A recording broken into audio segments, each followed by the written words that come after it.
Hello, everyone. Good evening. I hope I'm audible.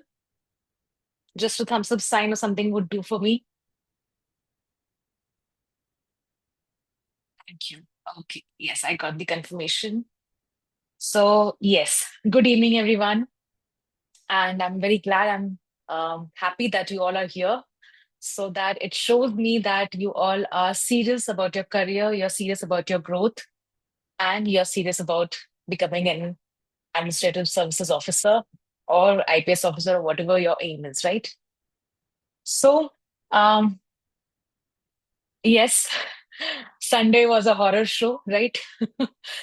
But I think every year it's the same thing. Nothing new from UPSC. Every year they tend to give you the shock.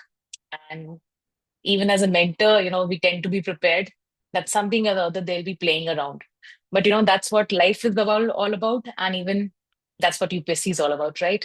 So we have accepted that UPSC is going to play around and we are ready as good soldiers, as prepared soldiers to do everything and fight to our best level on the battlefield, right? So today's discussion points will mostly hover around this thing. Now, when I mentioned the prelims marks and cutoff and all, I'm not going to predict. I don't have any insider information. I don't have the sample, a good amount of sample to actually predict cutoff. So in that sense of discussion, I would just hint upon what you need to take away from the discussion around the marks cutoff and the result aspect, right? So that is there, and of course, what are going to be the steps ahead before your result declaration, and of course after declaration, which courses to join, which okay, Sushil, I would request please do not make the markings. It will be very difficult for me to then to focus on this. Please keep your cursors away from the screen.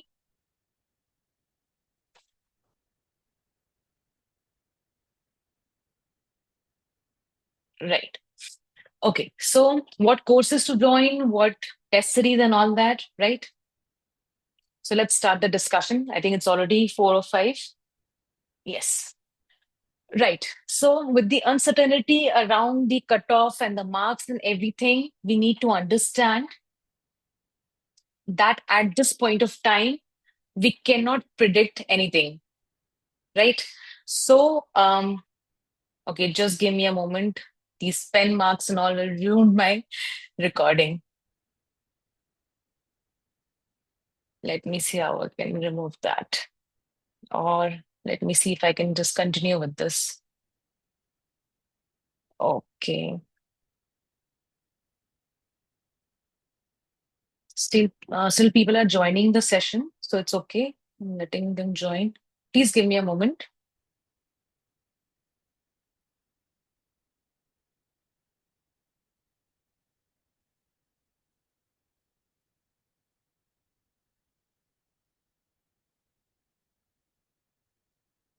Okay. Right. So, yes, let's get back to the discussion. And we need to understand that at this point of time, with the range of cutoff and all that, the marks being predicted, I think it's too uncertain to actually know for sure that we are going to write means or not. Yes, there are students who are in a comfortable range of marks. For them, I think you need not think much. You need not get worried about the cutoff and the marks, what others are getting and what you are getting. If you feel that, yes, you're 100 plus, in GS and CSAT, beyond 80, I think you're in a comfortable zone to start preparing for meets. For others, what I'll tell you is that it's not I'm discouraging or something, but I just want you to understand from a very practical perspective, which is that there have been cases where people last year also were getting above 90s from coaching's, answer keys, and still they couldn't get the chance to write mains. And there were students who got 85 or they were, in the range of 80s and they got the chance to write mains. The same thing is going to happen this year. So in a way, we can't afford to, waste days waiting for the result, waiting to know that we are going to clear or not. Because the moment you see your roll number on the PDF, then you will regret, of course, after the, few moments of jubilation, you're going to regret wasting the last few days in just, wondering and about the, the uncertainty about the result, right? So you need to get back to studies.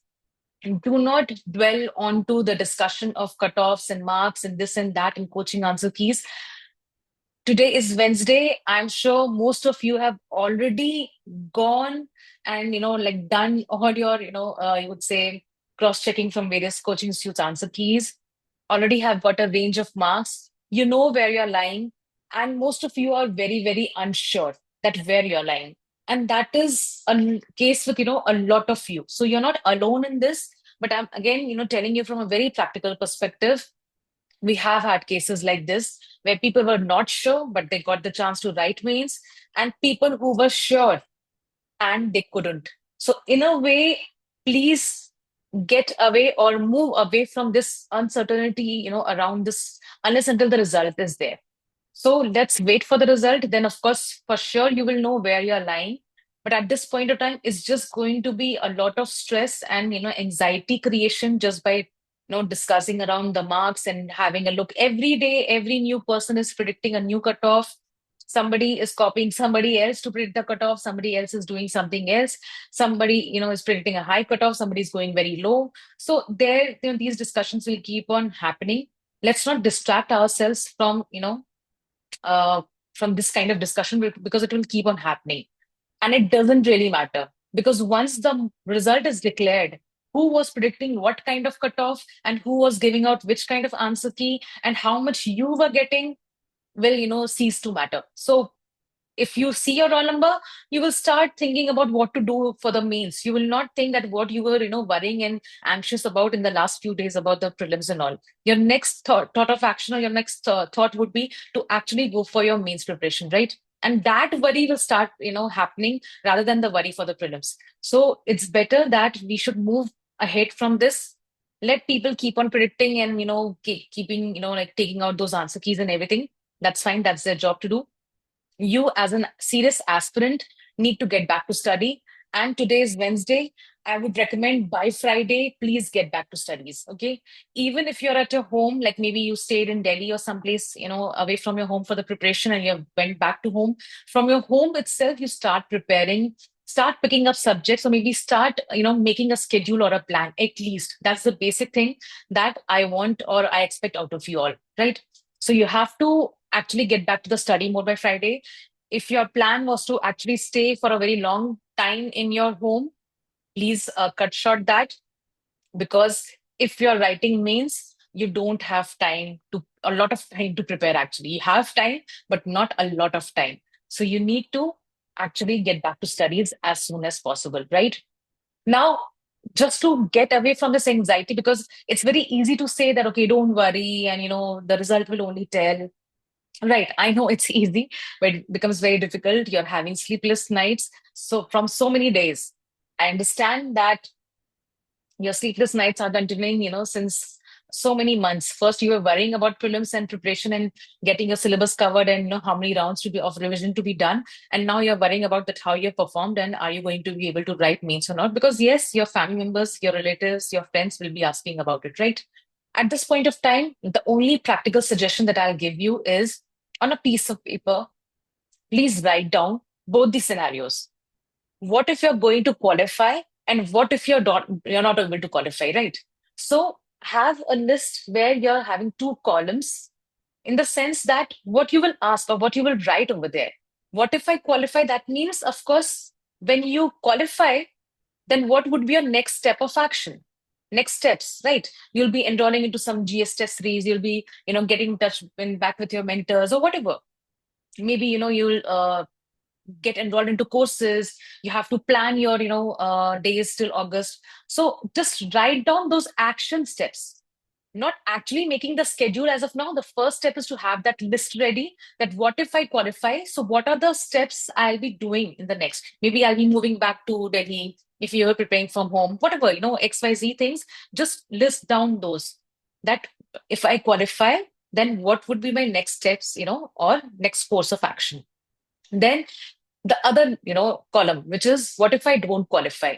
So in that scenario, there are two situations, or there are two, categories of students. One who would be irrespective of the result or whatever, they get, they will be thinking about appearing in 2026, right? So your next attempt will be 2026, and that's fine. That's okay.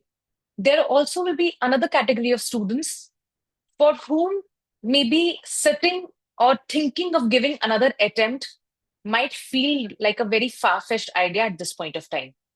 What I mean to say, because you have to consider that will you be able to sustain yourself mentally, financially for another attempt, or you have to think of some backup. Sometimes the family starts pressurizing that no, you have to think of backup and you have to appear for other exams. So please list down those. What are those other exams that you'll be preparing? I'm not saying that you start searching for it, that okay, which exam or which authorities will be coming out with their notifications. Just have a rough idea that okay, maybe state service or maybe some other government exams that I'll be appearing for as a backup. If you're planning for 2026, of course, you have to just follow the same timetable, the same schedule of students who are going to write this year's mains. Okay, I'll touch more upon this a little later in this session. But right now, I'm just trying to tell you that make that list. Whatever anxiety is going on in your brain and your mind, transfer that on a piece of paper so that you know that what you will be doing once the result is out. Because once the result is out, yes, you will be having sort of mixed emotions. Of course, if you're qualifying, then the next worry would be how to make better of these next few days to appear for mains. And if you're not qualifying, then a lot of sadness and a lot of feeling dejected and demotivated. Those are normal feelings and emotions. But then when you have that list ready, that okay, these are my courses of action, or these are the things that I'm going to do if I'm not qualifying, then you at least are approaching this preparation with a sane and sensible kind of mind, right? With a maturity. Yes, emotions will be there, but apart from the emotions, what you're going to do is actually that's my job to tell you, because I cannot have a control on your emotions. That's what you need to do. The emotional regulation part, the student, the aspirant needs to do on their own. But yes, as a mentor, that's my job to tell you that if you don't qualify, then you have two options. Either you'll be preparing for 2026, or you have or you want to go for some other jobs or some backups, right? Whatever is it, you have to sit down and make a plan for yourself, because nobody else can do it for you. You know your situation, you know your circumstances, you know what your family is expecting out of you. Will they able to support you for one more year? All that, I hope you're getting the point. All those nuanced things that you have to actually discuss and understand and write it down, right? So please do so, so that whatever confusion is there at least gets transferred on paper, and you know that in both the situations what will be your next course of action, right?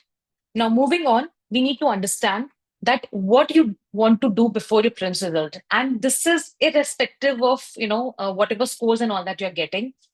Please make good use of the next few days. If you're not getting less than 70 marks or less than 60, or those kind of things, and if you're way behind from the CSAT cutoff, like you're maybe scoring in 40s or 50s, you stand a good chance. In the sense, like, I'm not speaking from CSAT perspective, of course. CSAT cutoff is going to be 67, that 68 and all that is there. But I'm just trying to tell you that in GS, nothing can be said concretely. So if you're not scoring very less, you stand a good chance.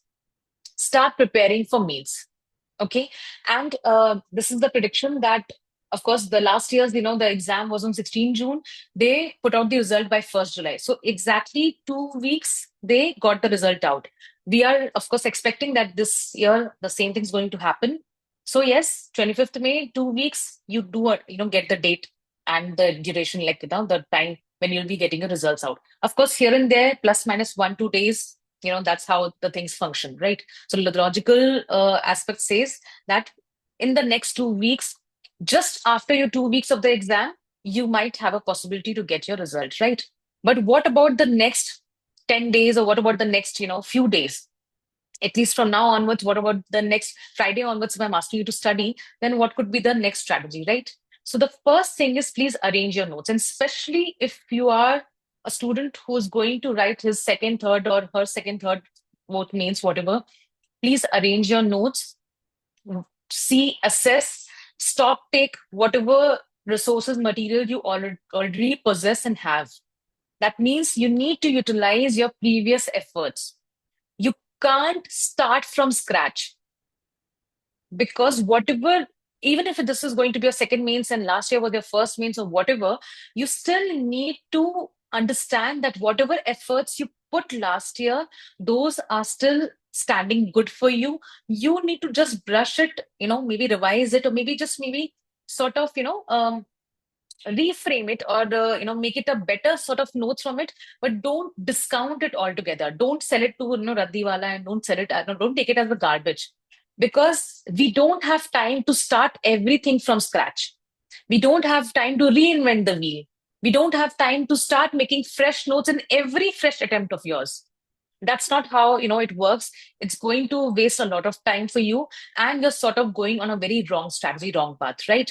So please arrange your notes, whatever you possess, whatever notes you had in your preparation earlier. And even if you're not means written, maybe you did some preparation from means perspective, right? So please utilize those notes. Don't think that this day I'm going to write mains, so I'll have a very fresh and very beautiful set of notes. No, that's not how the preparation works. There's nothing called as perfection, and you should not, go for that. Don't go for, achieving perfection in this examination. That's not possible. That's not doable. The next thing is that self-awareness. By self-awareness, there are many, aspects to it. Self-awareness means you should be knowing where you are. Even if you have written means, you have not written means, there's going to be your first means, this is going to be a second means, this is your multiple, attempt, doesn't really matter. The self-awareness means first you need to understand where you're standing from preparation perspective. Accept that things are missing in your preparation, write it down and start working on it. Don't show it off. Don't, develop a fear or an insecurity, and don't ignore that aspect.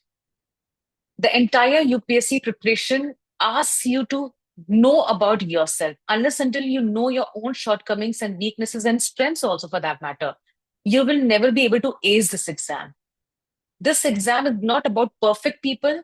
This exam is about self aware people. Aspirants who know their strengths and weaknesses and shortcomings, they know what are the resources available to them. And by resources, I don't just mean material. Resources also are people who are supporting you, your family members who are financially supporting you, the mentors, the faculty, your peer support. If you have a good, genuine peer support, friends who are, in the same examination, appearing for the same examination like you, and of course, our discipline, it's a blessing. So have that self awareness that where you are, know your shortcomings, weaknesses, your strengths also, and accordingly proceed forward. Why I'm emphasizing on this? Because unless until you know and analyze yourself and your preparation, your strategy, you will join numerous courses, and you will just keep on running from here and there to one course to another course without completing any one particular course or one particular initiative properly. And at the end, you'll be totally confused and anxious. There have been students who joined multiple courses during prelims time, and at the end, it was very difficult for them to summarize, or for them to consolidate, or for them to revise everything that they had done. Multiple sectional tests, multiple FLTs, multiple, materials, some basic class notes, some valuation materials, something else, some other notes, no, some toppers notes. So there was too much chaos. Please don't make your mains preparation a chaotic preparation, because then it's going to create unnecessary lot of stress upon you, and it will really lead to your means getting ruined before you can anticipate or expect, right? You'll be caught in that spiraling thing, and you will not even be able to come out of it, right? Chakravyuh mein fas jaoge aur bahar nahi nikal paoge, to be plainly said like that. So have that self awareness, know where you need to put in more efforts, where you require support and help. Don't jump onto joining every other course. I'll be discussing more on this later on in the next few slides. But I just want you to first, after today's session, please sit down, make that list. What if I qualify? What if I don't qualify? And please sit down and write the self awareness points. what are my strengths, what are my weaknesses, what are my shortcomings, what resources I have. By resources, I also want to, emphasize upon that if you have an access to any topper, Didi Bhaiya, any senior for that matter, please reach out to them. Please ask them for time for some strategy discussion, especially with respect to your optional, because we have a lot of guidance and lot of mentorships happening on GS and SA and all that. But for optional, I still feel that there are certain optional subjects which have a lack of proper guidance. So there, your seniors could help you. Any particular topper, Didi Bhaiya, if you can get in touch with them, there's any common acquaintance or something, please have that confidence and reach out to them. Don't be shy, because if a district magistrate is shy, then God knows what will happen to the district, right? An IS officer and IPS officer cannot become a shy person, right? And we tend to sometimes think, na, ki abhi shy hai, like let me be shy right now. I'm introvert right now. I don't want to, go for networking. I don't want to, have too many people or interact with too many people. You cannot switch, or you cannot just, click your nature just like that when you're, becoming an IS officer. It doesn't happen like that, right? So, but of course, I'm not asking you to waste time in frivolous gossips and having a large, group of friends. That's not what I mean to say. But I hope you're getting the point, right? So resources means everything: your family, your mentor, your faculty, your, these seniors who can guide you, who can help you, who can maybe just for once have a look at your copy and tell you what's happening. Any answer copy, any optional copy, an essay for that matter, right? Whatever help you can get, ask for it, demand for it, or maybe politely ask for it. If you're not demanding it, it's okay. Politely ask for it, but get that help and support if you're having that access to it, right? Don't be shy, and don't get introvert in these matters, right? Now, coming to the aspect that what you need to do. Now you have heard people telling that, okay, before the result, start doing your optional, start doing your ethics. I've also added one thing, which is essay. Now, people ask you to cover optional and cover ethics because these are the scoring papers, right? Without a significant, a good amount of marks in your optional, you will not be able to get an interview call. The same thing applies for ethics. Ethics is a very scoring, subject and paper. But sometimes students, when they're not preparing for it, they're stuck in the range of getting less than 110 or maybe 105, which sort of in today's time has become a new average. Earlier, the average was less than 100. Nowadays, the new average is that you're scoring somewhere between 101 to 105, and that has become the average in ethics. Because you have seen the toppers scores, toppers mark sheets, they score beyond 120, 130, right? The toppers, like the initial, single digit rank holders and even the double digit ones, they have a good outstanding score in ethics. So these two, from the perspective of scores, essay why, and I'll tell you how to proceed for it. But essay, why I'm including? Because essay requires practice. The problem is that if you're waiting that, okay, I'll start writing essays in the month of July, or maybe I'll think about essay when my optional syllabus is completed, or when my, ethics paper is completed, syllabus is completed, then you're too late, because it requires consistent practice. You can't write 5 essays in 1 week and expect to get, improvement done, right? So you need to have consistent practice over essay to improve it. And this is especially for people who are not good with interpretation of the essay topic, who are not good with unique ideas, who don't know how to write an essay. Their introduction, body content, conclusion are, flying around. Like there's no proper flow and coherency. So you need practice. There will be other tips, of course. I'll take a separate session on essay because that's my core area, core strength is there. But then at this point of time, what I'm trying to tell you is before your results get declared, you need to at least write 2 essays, one single topic, but 2 essays. And you can start from the last previous year questions. Like you can pick up topics from 2024 and start writing one by one, right? But you need to start writing essays. Please don't think that I'll write or I'll practice essays in the month of July once my, this portion of syllabus is complete or when this is done. No, you can't do that.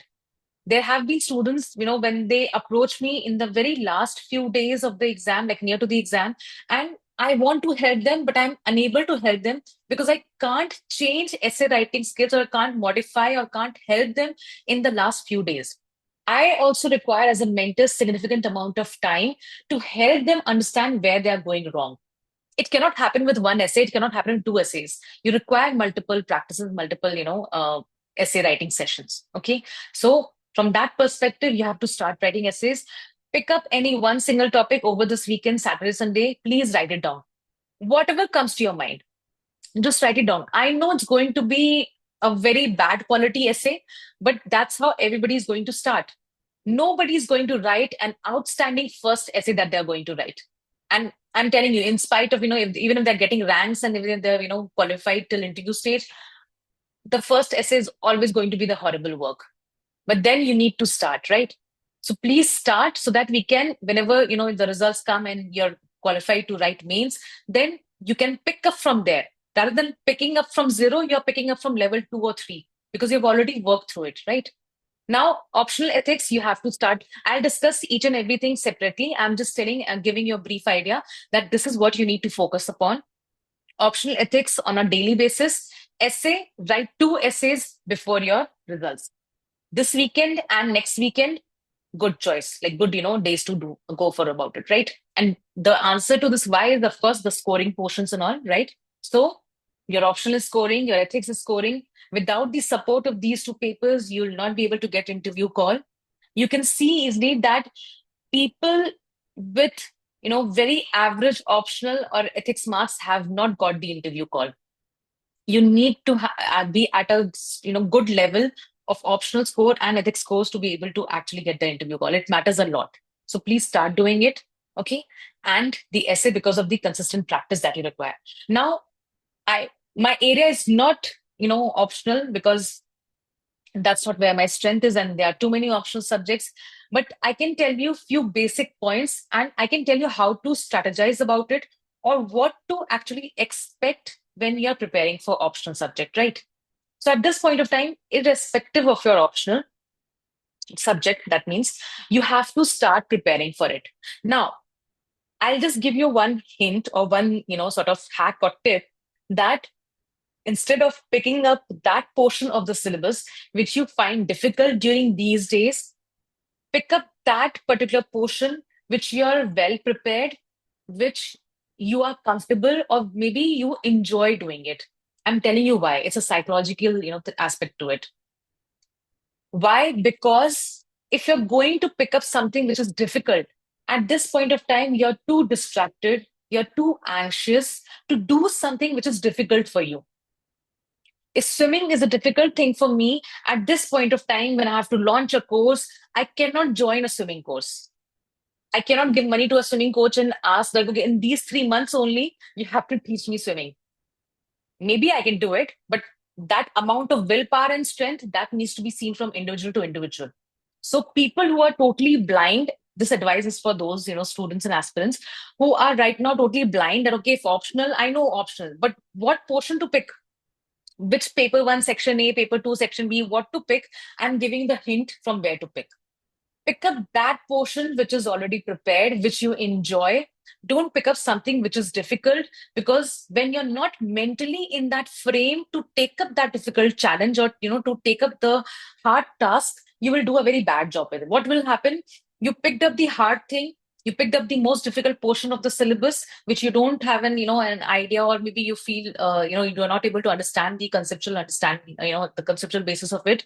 And then you will start getting bored, you will not study, you will open the telegram, you will start seeing, okay, what people are saying, what are the cutoff, okay, when are the insiders saying that the result will be out. You're just wasting away time. So it's better that to maintain that level of productivity, you should be actually picking up something which feels comfortable to you, which feels easy for you, which feels at this point of time that yes, I can do it. And please start answer writing. Now, I'll be taking up the discussion of test series and answer writing practice, but at this point of time, there's one general guideline, one general expectation that I have of you. Whatever is your level of preparation, this is your first time you're touching your optional subject. This is the second means that you're going to write. whatever is the level, and I hope when I'm saying level that you're not exactly at level zero. Level zero is like, you have never touched your optional subject. You don't even know what's the syllabus points. That's not what I'm talking about. I'm at least, taking the level from level one to other levels, which means that at least your syllabus is done, your basic notes are ready, right? So if you're at that level, then your next step is to actually go for answer writing rather than pushing yourself into more and more of content. You need to understand one aspect, which is that content enrichment or value addition is an ongoing process. It never stops. It doesn't stop for me. It doesn't stop for other faculties. Haven't you seen the same faculty launching different programs in different years with an upgraded version? Why they can always do one thing, that maybe they did the recording the first time they launched a program, they did the recording, they could just simply run the same recordings and give you the same programs. Why do they conduct fresh sessions, fresh batches, fresh recordings?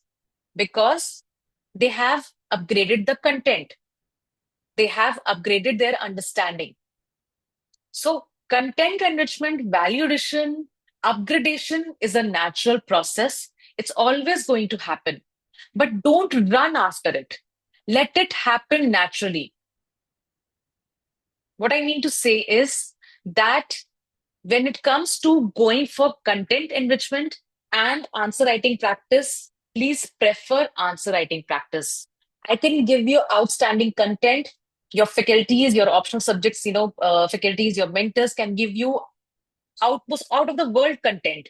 But unless until you have practiced answer writing, you will not be able to use that content. You have seen toppers coming out from the same batches which you attended. It could be any class, it could be content enrichment, it could be ethics class, it could be the same test series. They were able to get ranks, but you were able to not. What's the difference? The difference was not in question paper or solution or in the basic thing. The difference was that they practiced lot of answer writing, and you, on the other hand, either did not understand the importance of answer writing practice or did not get the time because you were busy running after content enrichment. Even if I give you loads and loads of content, Telegram is filled with materials and content. Even if you accumulate everything, all the free materials, unless until you practice answer writing, you will never be able to articulate what you have learned as a concept, that how I need to put it on paper. Everything boils down in means is how much you're able to write in 150 words and 250 words. And mind you, in those 10 and 15 markers, few words are taken away for introduction and conclusion. So even if you prepare an outstanding content on maybe Naxalism or on AI or whatever, how much you'll be able to write? If 150 word is the limit, if you're in 10 markers, you're supposed to write your answer in under 7 minutes, then introduction conclusion ko agar hata dete hain, if you have to, because you have to write few words, let's assume maybe average of 20 words. Okay, 20 words for introduction, 20 words for conclusion. 40 words to aise hi nikal gaye. 150 words mein se 40 words nikal gaye, you have to write 100 110 words. How much content you can reproduce? How much content you can fit in forcefully? So don't run after content enrichment. Don't run after value addition. Please cover your basic syllabus. See how the same material, the same content can be presented in a better way. In certain optionals, if there's a possibility to write the same content in point format, why not?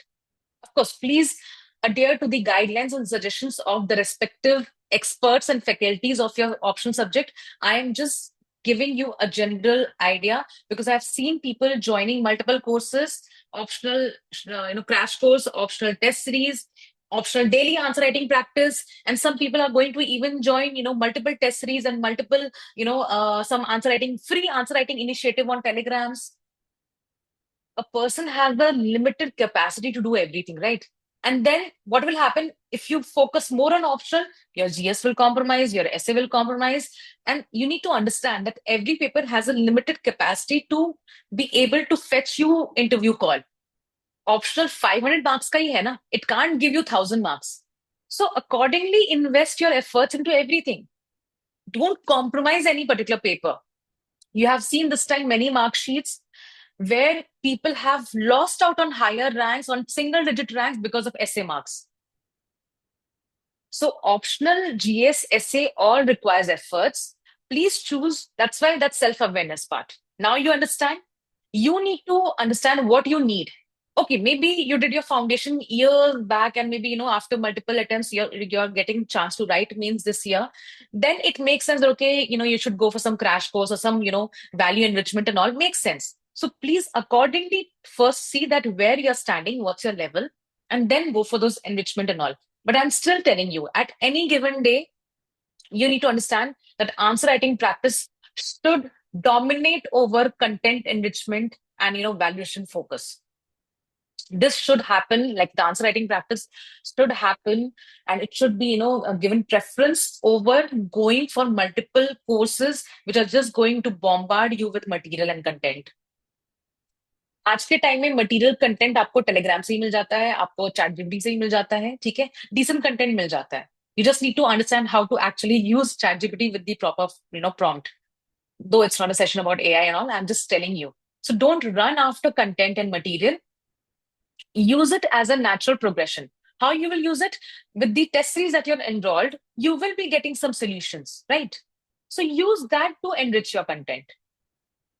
There are various ways, but don't waste your time going for value addition and content enrichment rather than not going for actually answer writing practice. You need to go for answer writing practice because it all comes down to what kind of quality answer that you're writing in that exam of 3 hours. Are you able to complete your paper? Sometimes people are able to complete the paper, but they write such average answers that they never are able to cross the 100 mark.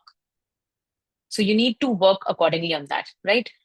Of course, not my area, so I'm not going to speak much about it, but I assume I've already spoken a lot about it. I hope you get the gist, right? Now, ethics. For the ethics, also same, perspective, but I've just tried to give you, like we'll be discussing based on 3 categories. The first is that I hope that again, you're not at level 0. That means it shouldn't be like that you have never done ethics. If that's the scenario, please enroll yourself into some ethics batch. But I'm assuming that people are not at level 0, they are at level 1 and above. In that scenario, I'm assuming that you already you're aware of your syllabus points. You already have some basic notes of your ethics syllabus. And you need to focus again on what? Answer writing practice of the previous year questions and the new questions. Okay. So that needs to be done. This 3 part needs to be ensured on your own. If you want to join some answer writing practice, some initiative which is encouraging you to go for daily answer writing practice, that's your call.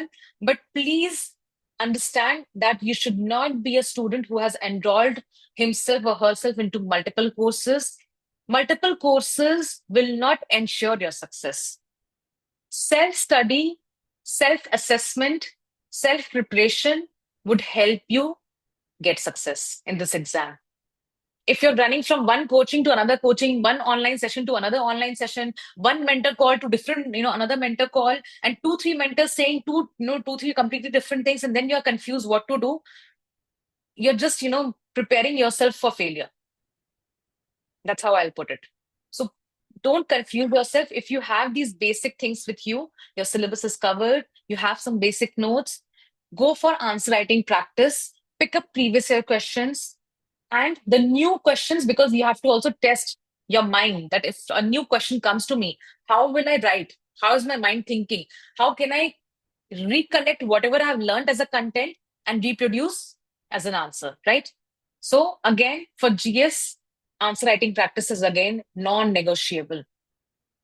For ethics, yes, usually ethics comes as a part of the package of GS test series.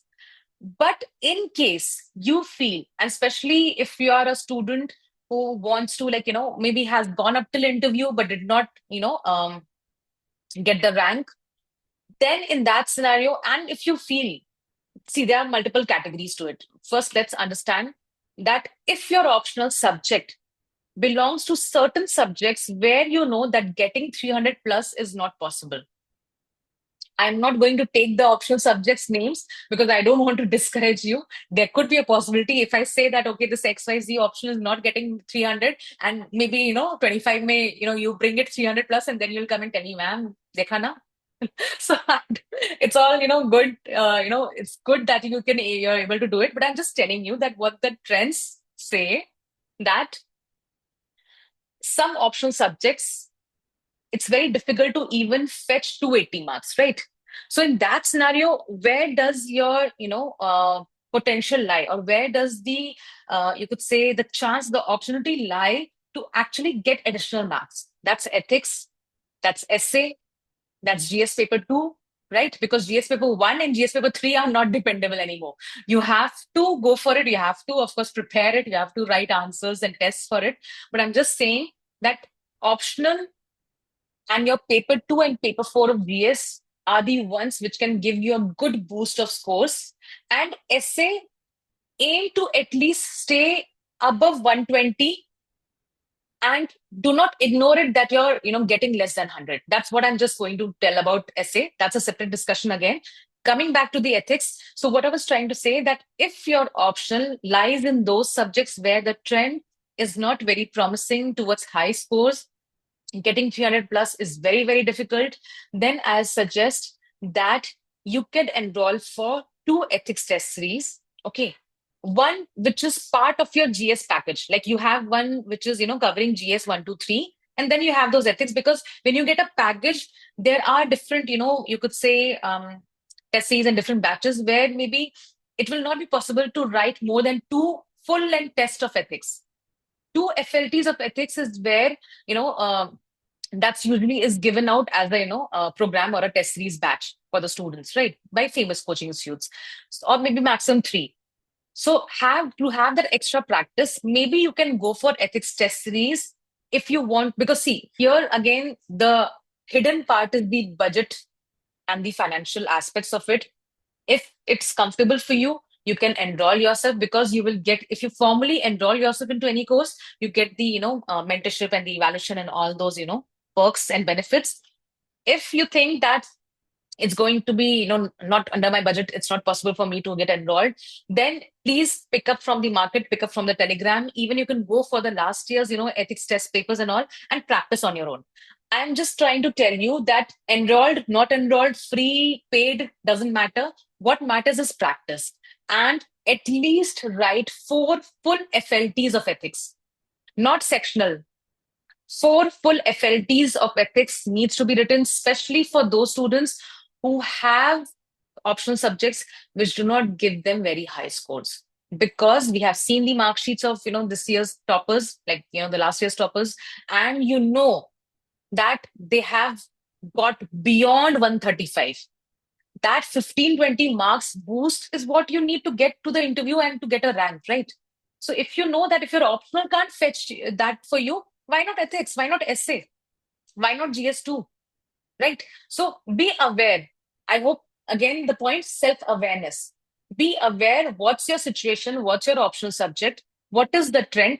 Don't go into dreamy and illusion and deceptive kind of state that no, I am going to be the first person to fetch 350 marks in my optional, which hasn't in the last 10, 15 years never got even 300. Don't, like, it's good to have optimism, but एक word सुना होगा ना, toxic positivity, उसमें नहीं जीना है, that I am the one to break the curse of my optional. Good. Please imagine yourself when you're sleeping. Imagine, visualize, right? Affirm, manifest, but be practical also. Okay? Because when you're practical, then you understand that if something is not working for me, what are the areas, what are the subjects that will work for me? Let me make them work for me, right? Now, the third point, of course, is the validation. Why I'm focusing on validation? I always told you that, like in the initial few minutes, also, I told you that the validation happens naturally because like you're coming across various examples, you're doing the newspaper or maybe some material, the solution of the test series, through that it happens. But then be conscious about value addition from the perspective of the examples in ethics, right? There's nothing harm in going a step beyond what others are doing. So if others have a very fixed set of examples for administrators, if they're still stuck with, Ashok Khemka and Armstrong Pang and, like, the different names, DN session, there's no harm in going for some unique and unconventional names. If you have a list of 10 names which are conventional, which everybody knows, you can have five names which are a little bit unconventional, or maybe, which are not so popular right now. So that kind of validation you can do for ethics, either through some test series, either through on your own. That is something that, that is upon you.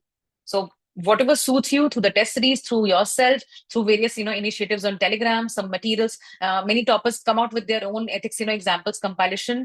Please go for that. There's no harm in, using such materials, right? So this is about ethics. Again, whatever you're reading, preparing, answer writing practice. In the next, few days, you need to get into the answer writing mode, irrespective that whatever is the result. You're qualifying, you're not qualifying, you're on the border, doesn't matter. Get into the answer writing mode, because after the result, everybody would be doing answer writing. Everyone, would be joining the test series. How will you have the advantage? Where will you get the edge?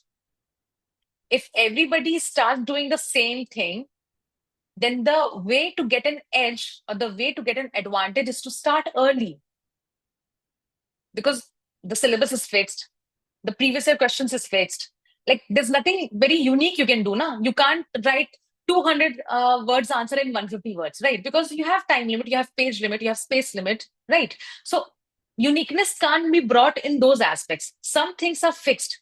Then what is the unique factor? What is the edge? What is the advantage that you can bring with you when you start early? So start answer writing practice. Rather than going for validation as your first step, rather than going for content enrichment classes for ethics as first step, please sit down, write few answers and see where you're lacking. If you're lacking in content, if you are, not able to even come up with the basic definitions and basic, things, if that's not available in your, notebook and registers and your notes, makes sense to join some course.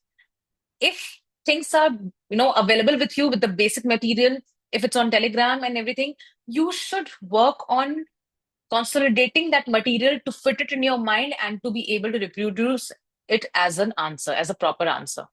The same thing goes for case studies. And it has happened with many courses and many, there were queries on particularly taking names. I will, discuss that. A student has posed a query by actually taking up names, that should I join this sirs or this ma'ams or this, coaching's ethics or enrichment or whatever, XYZ courses. See, everybody is same for that matter. Every institute produces some toppers. Somebody will produce rank 1, somebody will produce rank 10, somebody will produce rank 50. There will be having their own set of students who have taken up their courses. Nothing wrong in that. But you need to understand, it's not that course which is ensuring success. It's the student, the topper. The same person who got rank 50 from one coaching or one course could have gotten rank 50 from other coaching course also. That's the reality check you all need to have. It's not about that one particular faculty, that one. And I'm actually telling you, see, you need to also understand one aspect, and it's nothing, that I'm trying to boast about myself or whatever. Just, try to think it from a third person perspective. Just, remove and, assume that I do not belong to this, industry, and just try to understand what I'm trying to convey to you. You need to differentiate between a faculty and a mentor. A mentor can have levels from good to, bad, or like from worst to good or to best. But a faculty usually is a subject matter expert. So one faculty of that subject will not be very different from another faculty of the same subject. They will be doing their best. They will be having the same content and resources. They will be, utilizing all which is available for their subject to give you the best matter. So it's not about the faculty or the course or the test series. It's about you, how you are utilizing it. If I give you the best material, but if it's lying around in one corner, gathering dust, you're not even there to pick it up and, even have a look that, okay, what all is given. And then after the exam, while selling it off to Raddiwala, you realize that, oh my God, so many questions were from there. So many case studies based on AI, maybe not the exact one which was asked by UPSC, but a similar one. So there's nothing called as best course, best material, best test series, best faculty. But yes, there have been variations in the mentorships, because a mentor can, based on their experience, can be good, or they could be maybe in the learning stage. I'm not saying that anybody is bad. It's just that with their limited experience. See, everybody in this exam has their own set of experiences. So we cannot discount somebody's experience as they know or they don't know. But yeah, every student has their own, comfortable, you could say, nature of relationship with the particular mentor. If that is there, please have that, because you need that support. Because many people are not good with peer support. They are not so lucky with getting peer support. It's understandable. At least have that mentor support. But if you want me to pitch or tell you that, okay, faculty A is good than faculty B, or faculty B is bad than faculty C, it's nothing like that. Trust me on this. So if you want to join anyone, whatever, from your friends, you could just take a feedback and join that one, because things can go haywire in any situation. Like, maybe till last year that faculty was very good, but God forbid, any particular faculty maybe, falls sick. So maybe, then for the 2 weeks he hasn't taken classes. The syllabus is going, it's not covered, and all the commitments and all the schedule is haywire. That can happen. That's, something which is outside the control of the faculty and even as a student, right?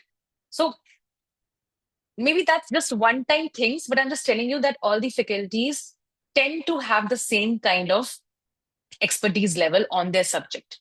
So no one particular faculty is going to give you an outstanding content. People will have testimonials of their toppers, of the students. Every coaching will have that. So what does it tell us? That it's nothing about having the best course or best material or best faculty. It's about the student who was able to utilize that resource well, who maybe was in constant touch with the faculty to show them their answers, or maybe to, tell them, apprise them of their situation, of their shortcomings, of, the difficulties they are facing. Maybe they are good in section A of ethics, but bad in case studies, or vice versa. Or maybe they're good with content, but they're bad with time management. So you need to, whatever resource you have, you need to understand how to utilize it well. Okay, okay.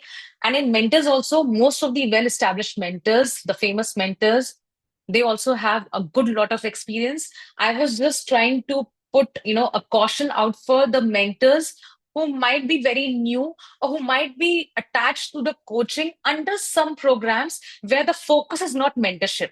Where, because mentorship is a new trend, it's a new, term, attractive term. So many coaching institutes have started attaching that term as a supplementary benefit, that, okay, yes, we will assign a mentor for you, or maybe, a mentor will be there to guide you.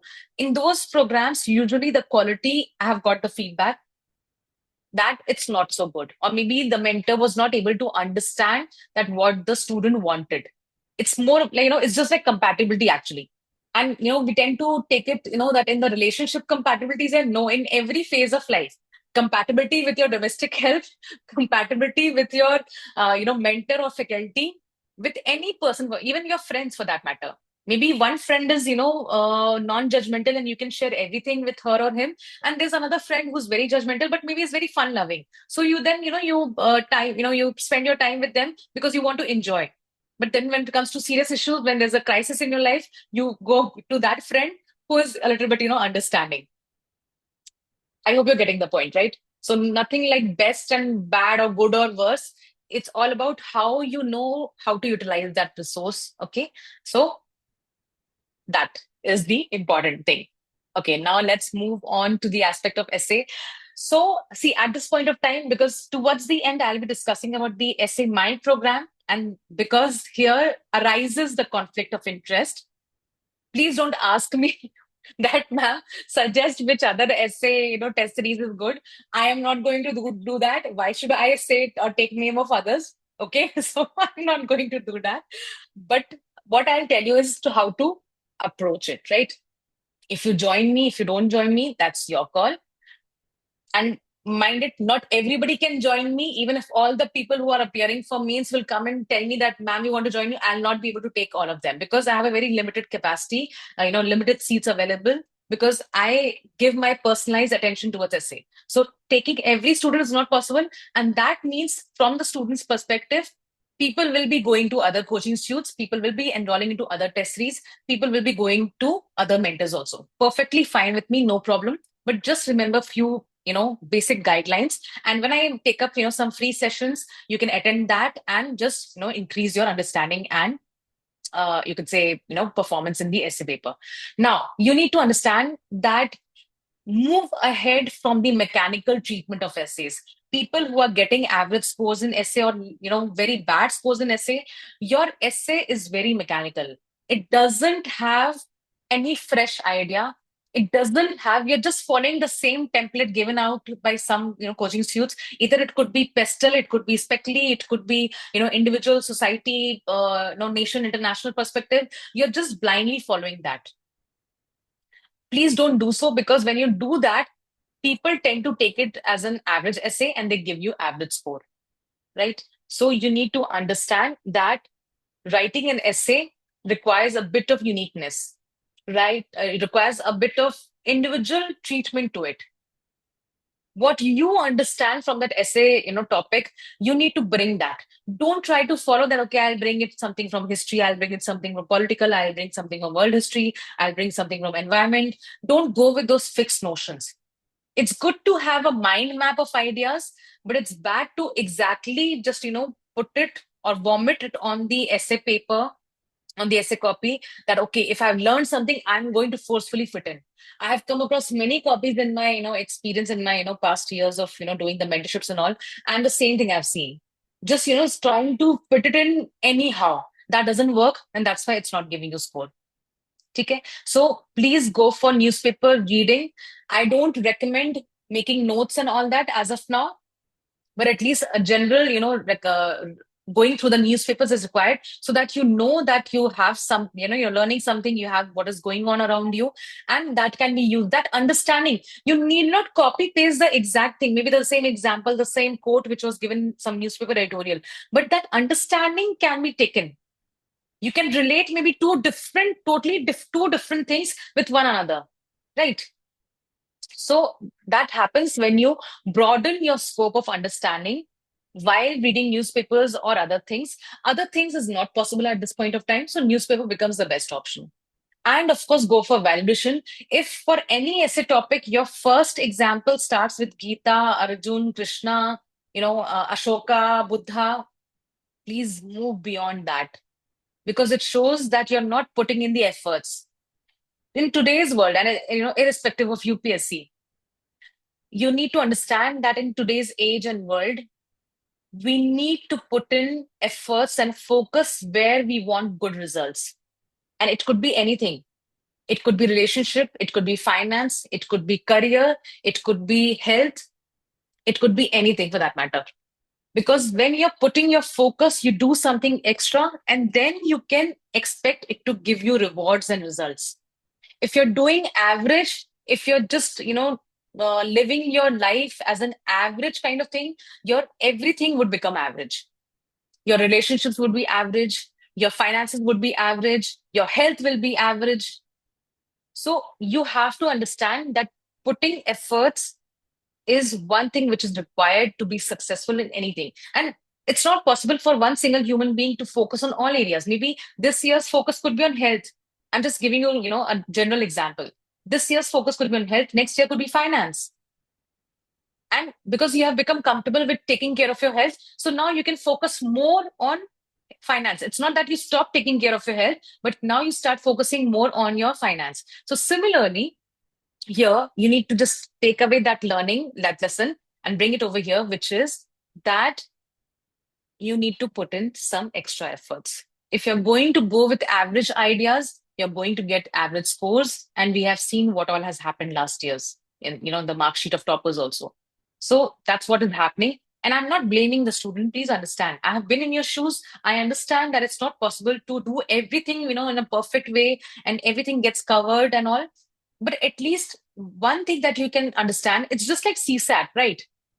Because of the fear of CSAT, you started working for CSAT. There were people who used to pick up CSAT 1 week before the exam. Can you imagine any sincere student doing this right now in the current trends of CSAT paper? No.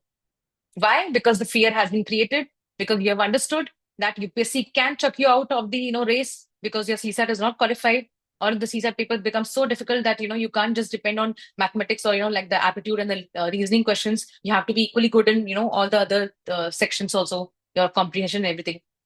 So same thing, applies over here. Essay is the CSAT of mains.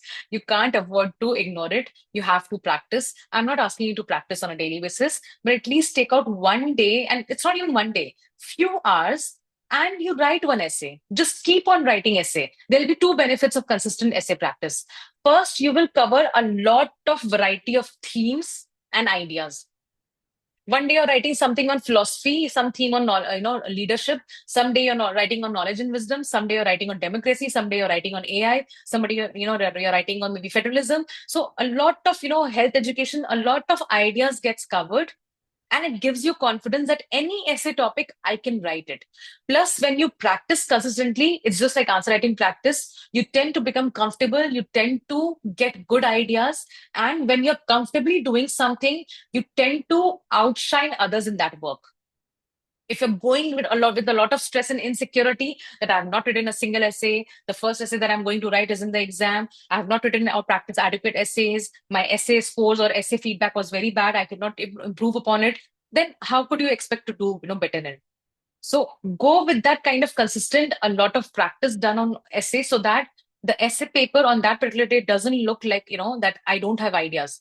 I don't know what the topic is about, right? So that is something which is required. Every weekend, one weekday, few hours, one essay topic is what is required apart from your test series and whatever you'll be doing. That's your call.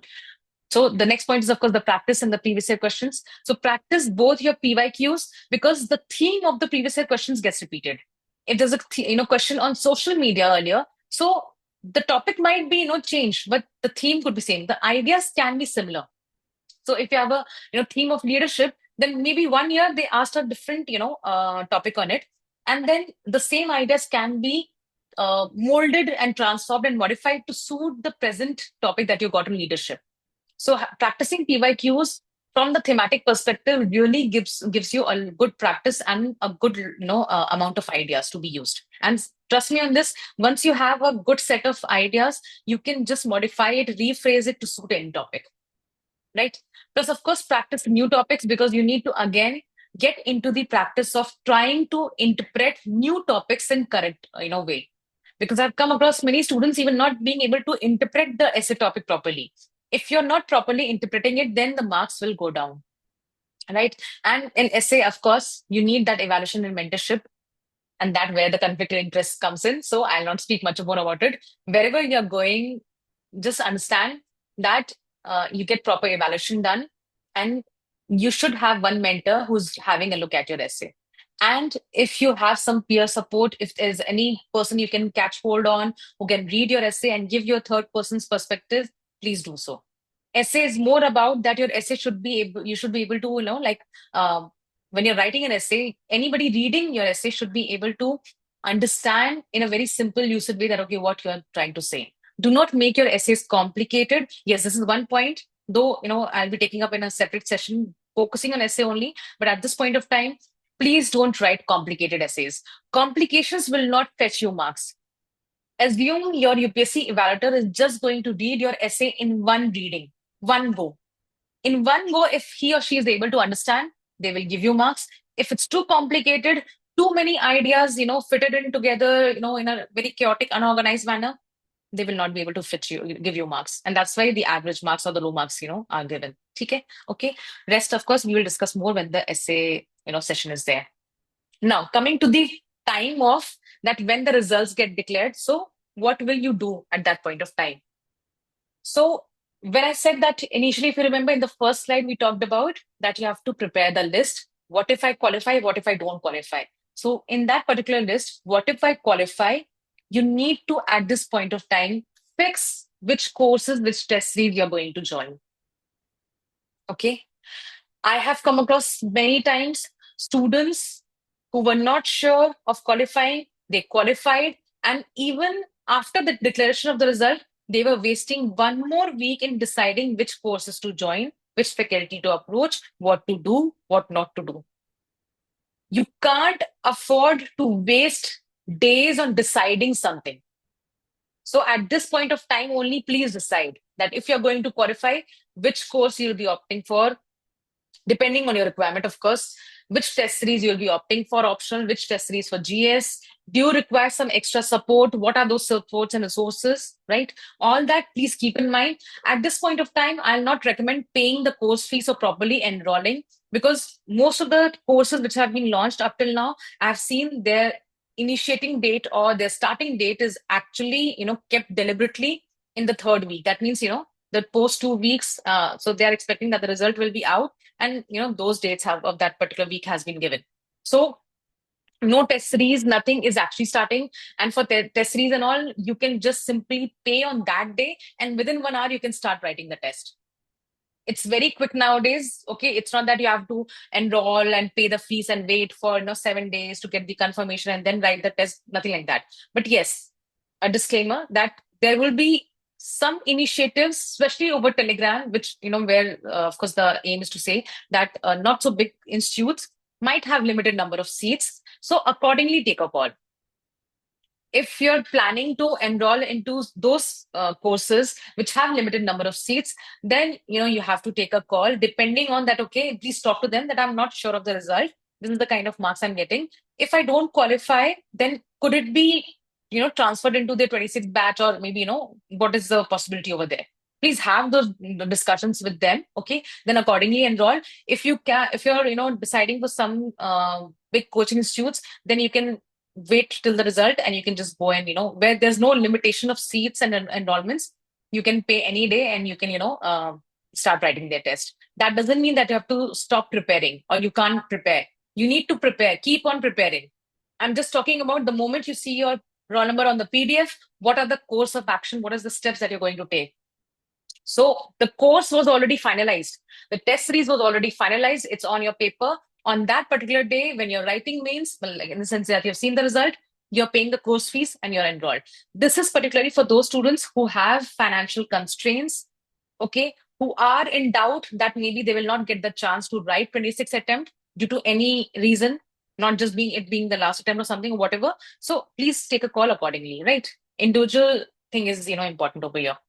Then also I've come across students and aspirants not informing their faculty. And when I say faculty, mainly the optional, faculty that I'm talking about, because optional is one subject where the guidance and all that is very limited still to the faculty. You get very less, mentorship over there. So the faculty itself is the faculty come mentor, right? Or faculty come evaluator at times. So please inform your optional faculty, optional subject faculty, or the mentor that you have qualified.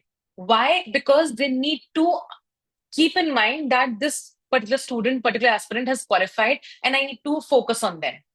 Many students come to me very late, maybe in July, mid or end, and they will say, "Ma'am, I have qualified. Can you have a look at my essay copy?" It becomes difficult to accommodate people. I do want to, but especially institutes or groups or teams or mentors who are working alone, they don't have a huge group of team working for them.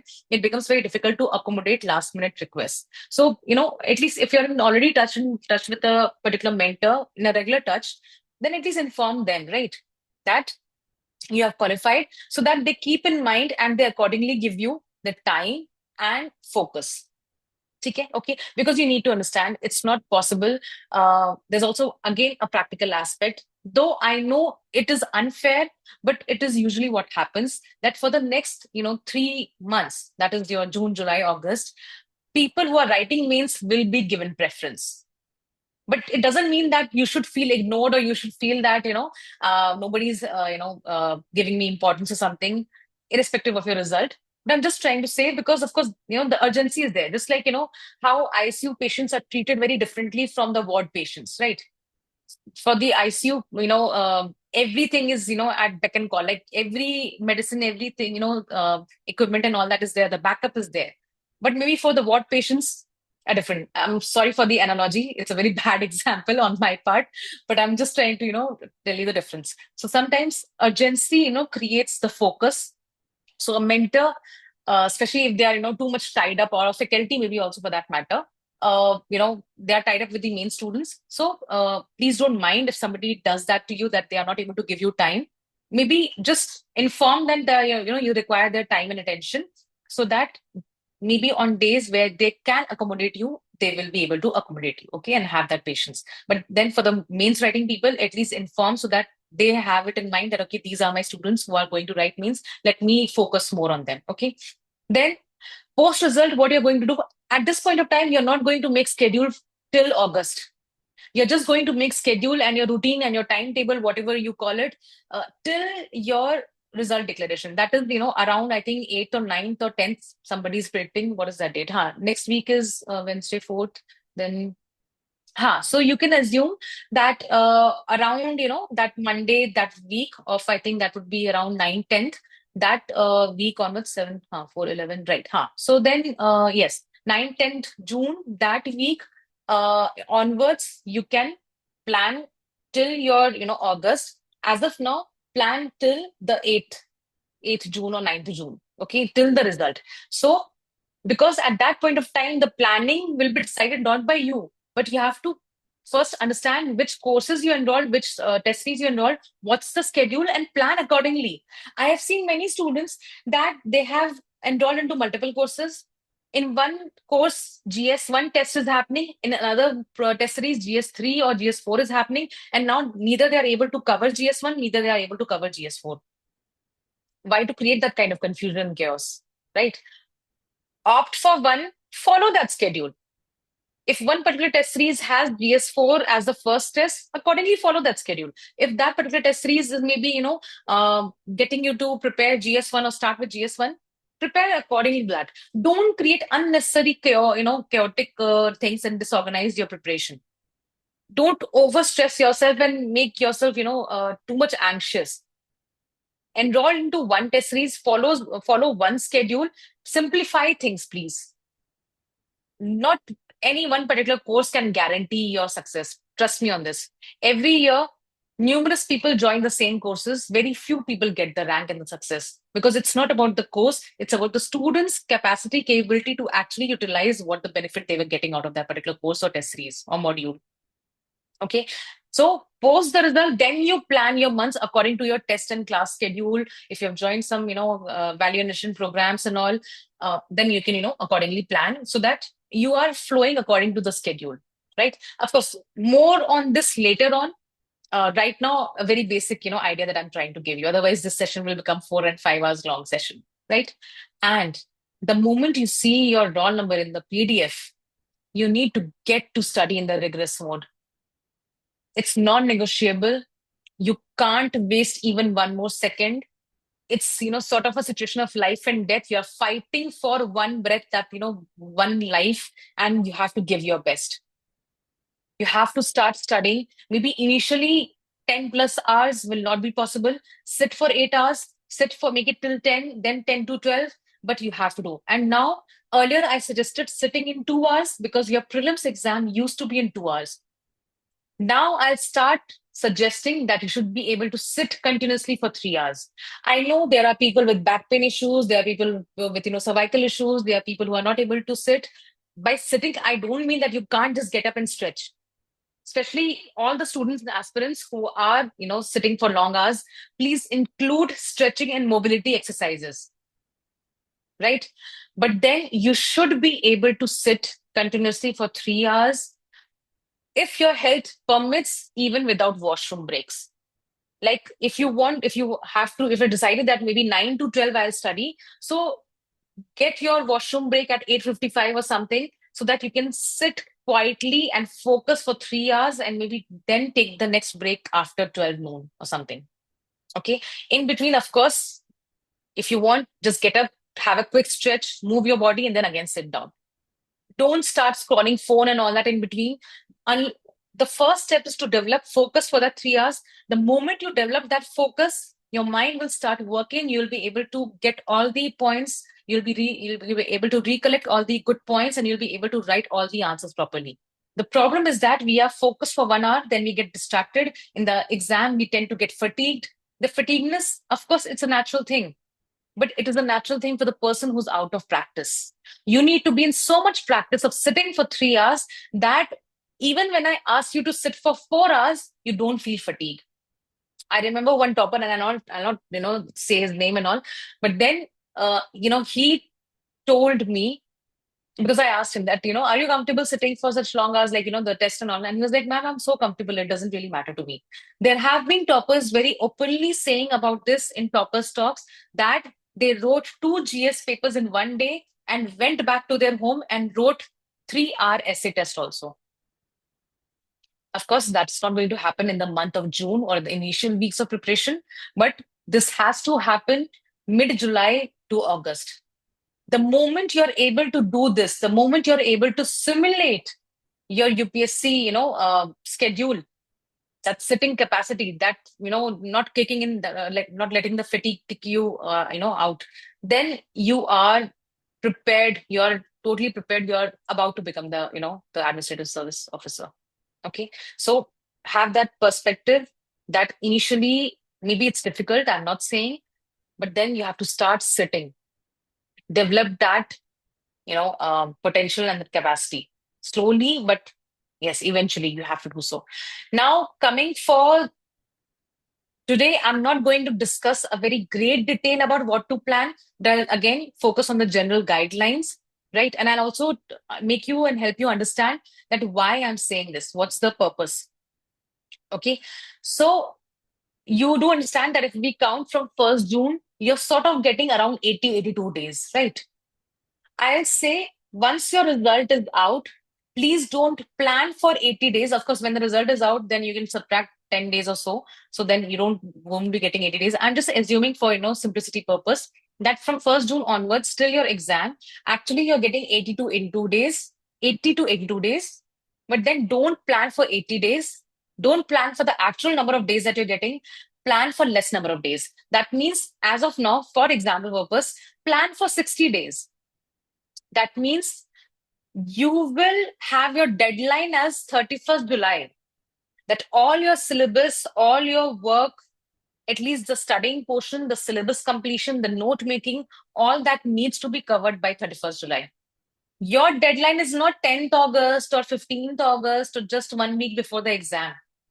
The initial, the days of August till your exam will be utilized for revision and practicing FLTs. More FLTs for that matter. In July also you'll be writing FLTs, but I'm just trying to tell you that more FLTs. So your preparation days has come down to 2 months, June and July. I'm not, making or doing this on purpose to make you panic or make you anxious. I'm just trying to tell you a very practical perspective because I tried this numerous times with my students and even in the prelims. When I gave them the deadline to cover their syllabus by March end, they were able to cover by April 10th or April 15th. When I give them the deadline to cover their second or first round of revision by April end, they extended it to May 10th or May 15th also for that matter. So this is how human, routine or human mindset works. As humans, it's very difficult to stick to deadlines, but it doesn't mean that we can't have a deadline. We can't have a plan. Use the remaining days as buffer. And again, you need to understand these are going to be the monsoon months where the probability of falling sick, the probability of getting distracted, the probability of, facing health issues and numerous other things would be there. I don't need to remind you what happened last year in the core hub of preparation of Old Rajendra Nagar, that tragedy which happened, it happened in the month of July. So, and even if something like that, doesn't happen, of course, God forbid, it should not happen. But I'm just trying to tell you that things are uncertain. The future is uncertain. You don't know what's going to happen. Nobody knew that few days back we were just, in the middle of an India-Pak conflict. Do you remember, or can you, understand that maybe in the month of January, did we anticipate something like this going to happen? No, nobody knew about it. So you don't know sitting on 28th May that what is going to happen in the month of June and July. And every healthy student also once falls sick because the monsoons and those flus and all that and the COVID and all that going around. So you can't have a plan which is actually going up till 21st August. You need to plan for 60 days so that the remaining days can act as buffers for any health issue that you face. Anything, maybe, those distractions during the results and all, kiska hua, kiska nahi hua, those kind of discussions. Maybe some, something else, some family, engagement or some family obligation comes up. You understand, you get the point, right? So plan for 60 days so that the remaining days can be used as buffer. And August, you have to utilize it for revisions and writing more FLTs. So plan it accordingly, June, July. And of course, I know 60 days is not enough. It's very less.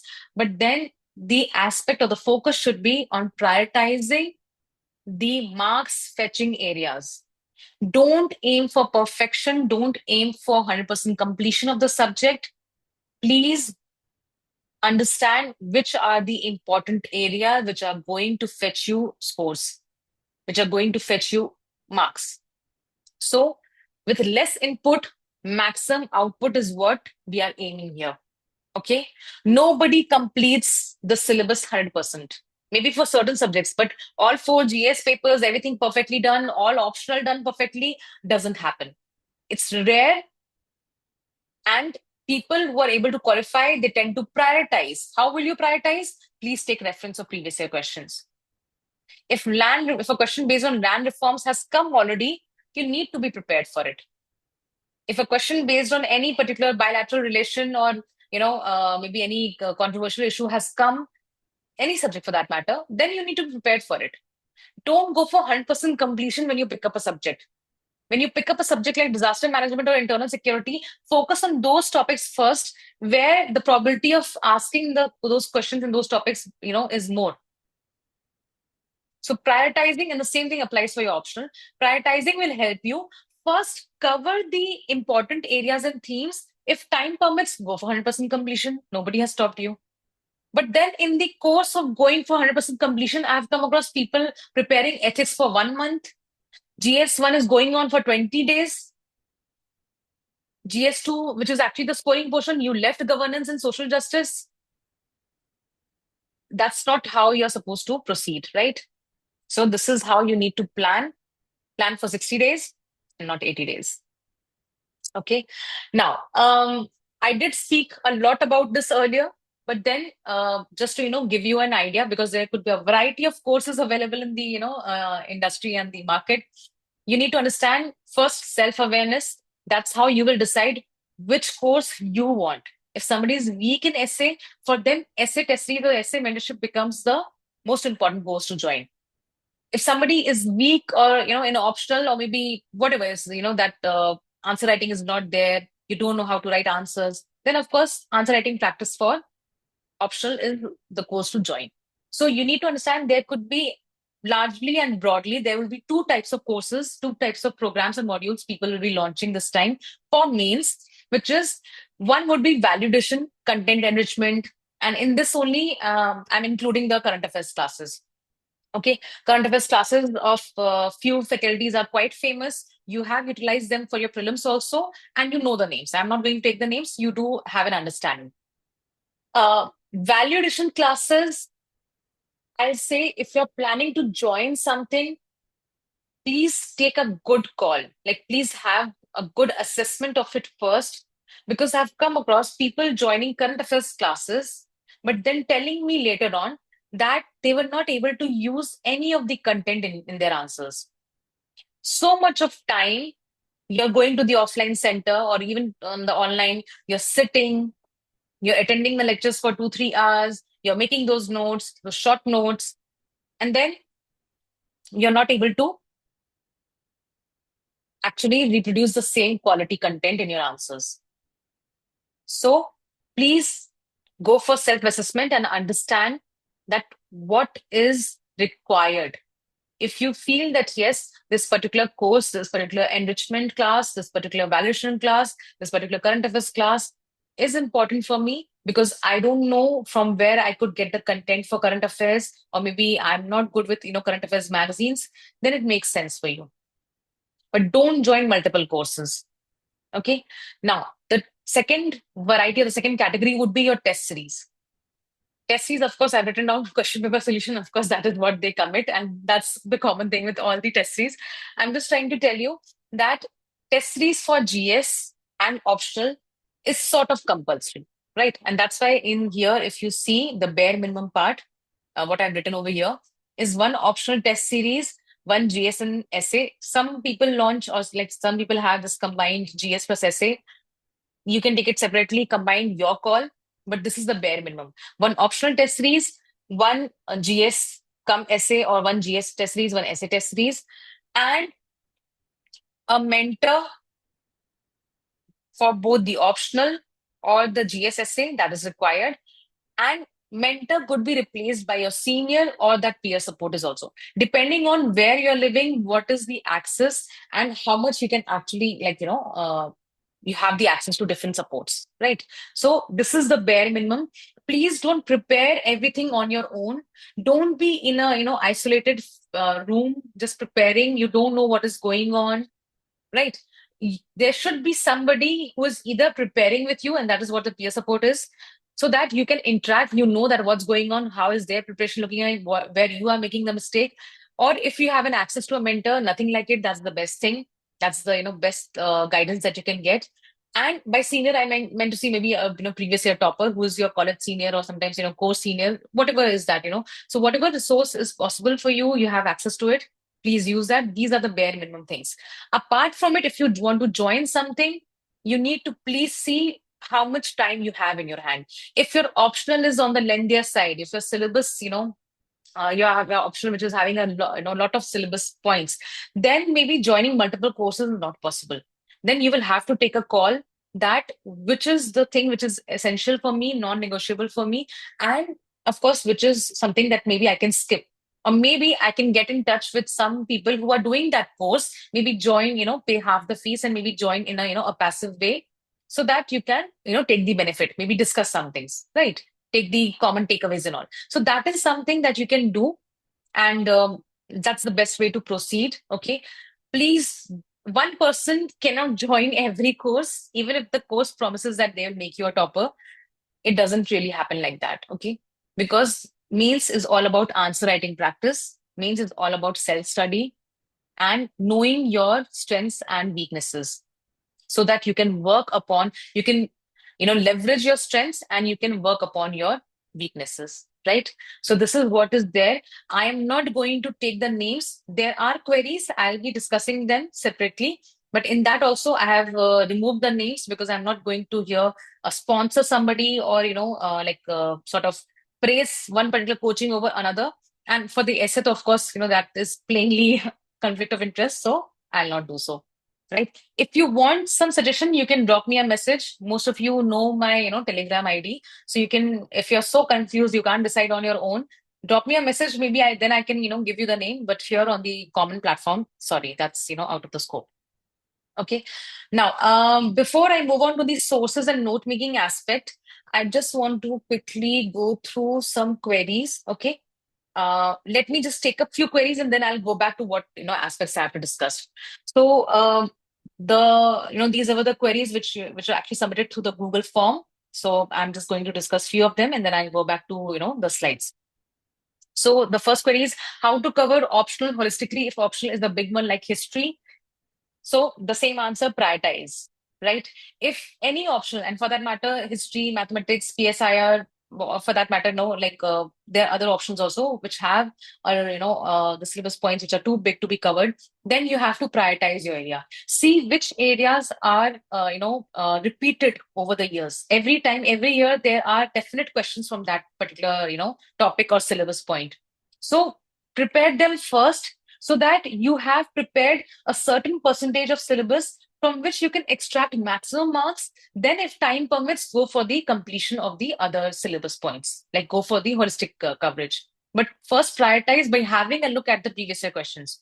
For the static optionals, which don't have an element of current affairs or contemporary issues, you should be aware that which portions are score fetching, which portions are easily doable with less amount of effort, you can actually get more marks. Or maybe any particular subject, particular syllabus point, which can be finished off in less number of hours and can give you more, marks. So that kind of understanding needs to be developed, right? Ethics score improvement, part of basic and foundation already done. Answer writing practice. If your foundation is strong, if you have basic notes, the score improvement will happen only with answer writing, not with illogical value addition or content enrichment classes or courses. Okay, because while answer writing, you will realize what are the gaps, and then you will add value to it rather than going and sitting in a class where the faculty is going to feed you something which you maybe even not require. They're going to give you examples where maybe in the last year you have worked a lot on your examples. Right. So it's better that you go for answer writing practice, see where are the gaps, and accordingly you take a call that if you want to go for validation enrichment or not. If you want to do it, from your own self, in the sense that maybe some free material which is available, or you want to join some course. But then ethics improvement, or for that matter, after a basic level, if you want to score higher, if you want to go for improvement, you need to sit and write answers, because then only you will get the understanding that where is the gap. Is it the gap in my content, or is it the gap in my presentation? I am right, I have good content, but maybe I'm writing such a rubbish introduction and conclusion. Or maybe I know the introduction and content, but I don't know the conclusion, I don't know how to end my answer. So all of that can be realized and understood and improved when you go for answer writing practice. Okay, reliable test series and programs, that's one to one. Please drop me a reminder, I'll reply to that. I think, because but many students who are already my old students, they already know which names I usually take, so you can opt for that. Previous year questions, answer writing every day, brainstorming for the past 5 7 years, any other utility? Yes, brainstorming is going to help you because it helps you recall what you have learned. Answer writing, again, I'll be coming to it. Answer writing practice, there will be two suggestions based on it. But yes, you have to do previous year questions answer writing for your optional, for your GS, because there are many themes which get repeated. There are many topics which get repeated just as it is. And if you have written the previous year question, that means you have a nice answer already prepared. You just need to revise that and reproduce and maybe modify a little bit according to the demand of the question in the actual examination, but you're done. You'll write a better answer than the student who is unprepared for that particular question, who has never written a single answer on that question. So through previous year questions, you cover a wide variety of topics and ideas, and of course, it's going to benefit you. Brainstorming should be done when you're sort of recalling. So you can maybe, when you're revising internal security, maybe you're revising science and technology or polity or governance type of subjects, then you brainstorm, okay, good governance or digital governance, like, okay, what could be my, introduction? What could be the point that I'll write? So that, of course, can be used as revision purpose. Brainstorming through previous year questions can be used as an exercise for, active recall and revision purposes. Okay. Paper completion issues, speed increasing, content rationalizing, use and integration of diagram flowcharts. Um, See, everything, of course, it's important. Usage of diagrams, including diagrams and flowcharts and schematics, is important. Speed will increase with practice. Just I'm assuming that most of the people did not write any answer in the past 3 months. March, April, May, you haven't touched any mains answer writing part, right?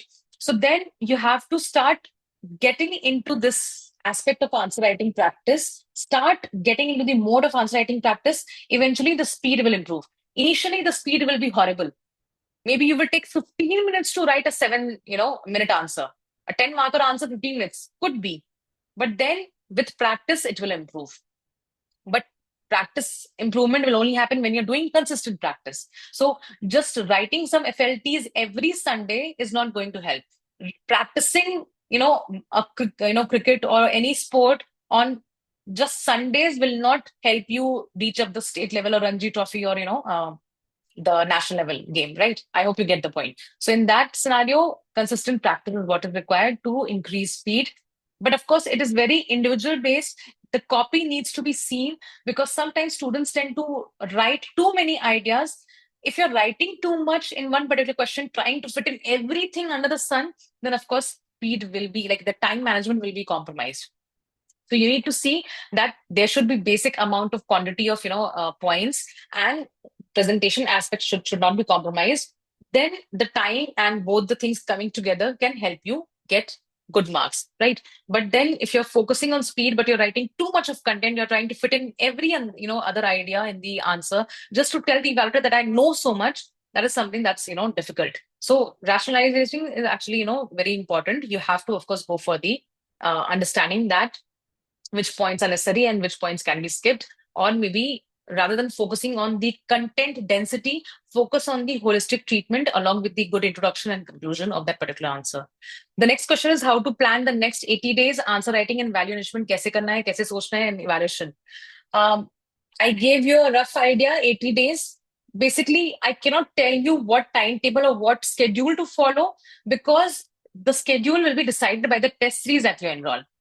ठीक है, तो उसके schedule के हिसाब से you have to sort of make your timetable and routine and the schedule. But then have a brief idea that maybe it's a possibility that some coaching institutes test series, GS4 first test will happen in on July end. So you can't wait till July end to write your first ethics FLT, right? So in that scenario, follow their plan, follow the schedule of the test series, and it could be optional, it could be GS. But then do keep in mind that you can't keep leaving out these scoring papers for the last moment.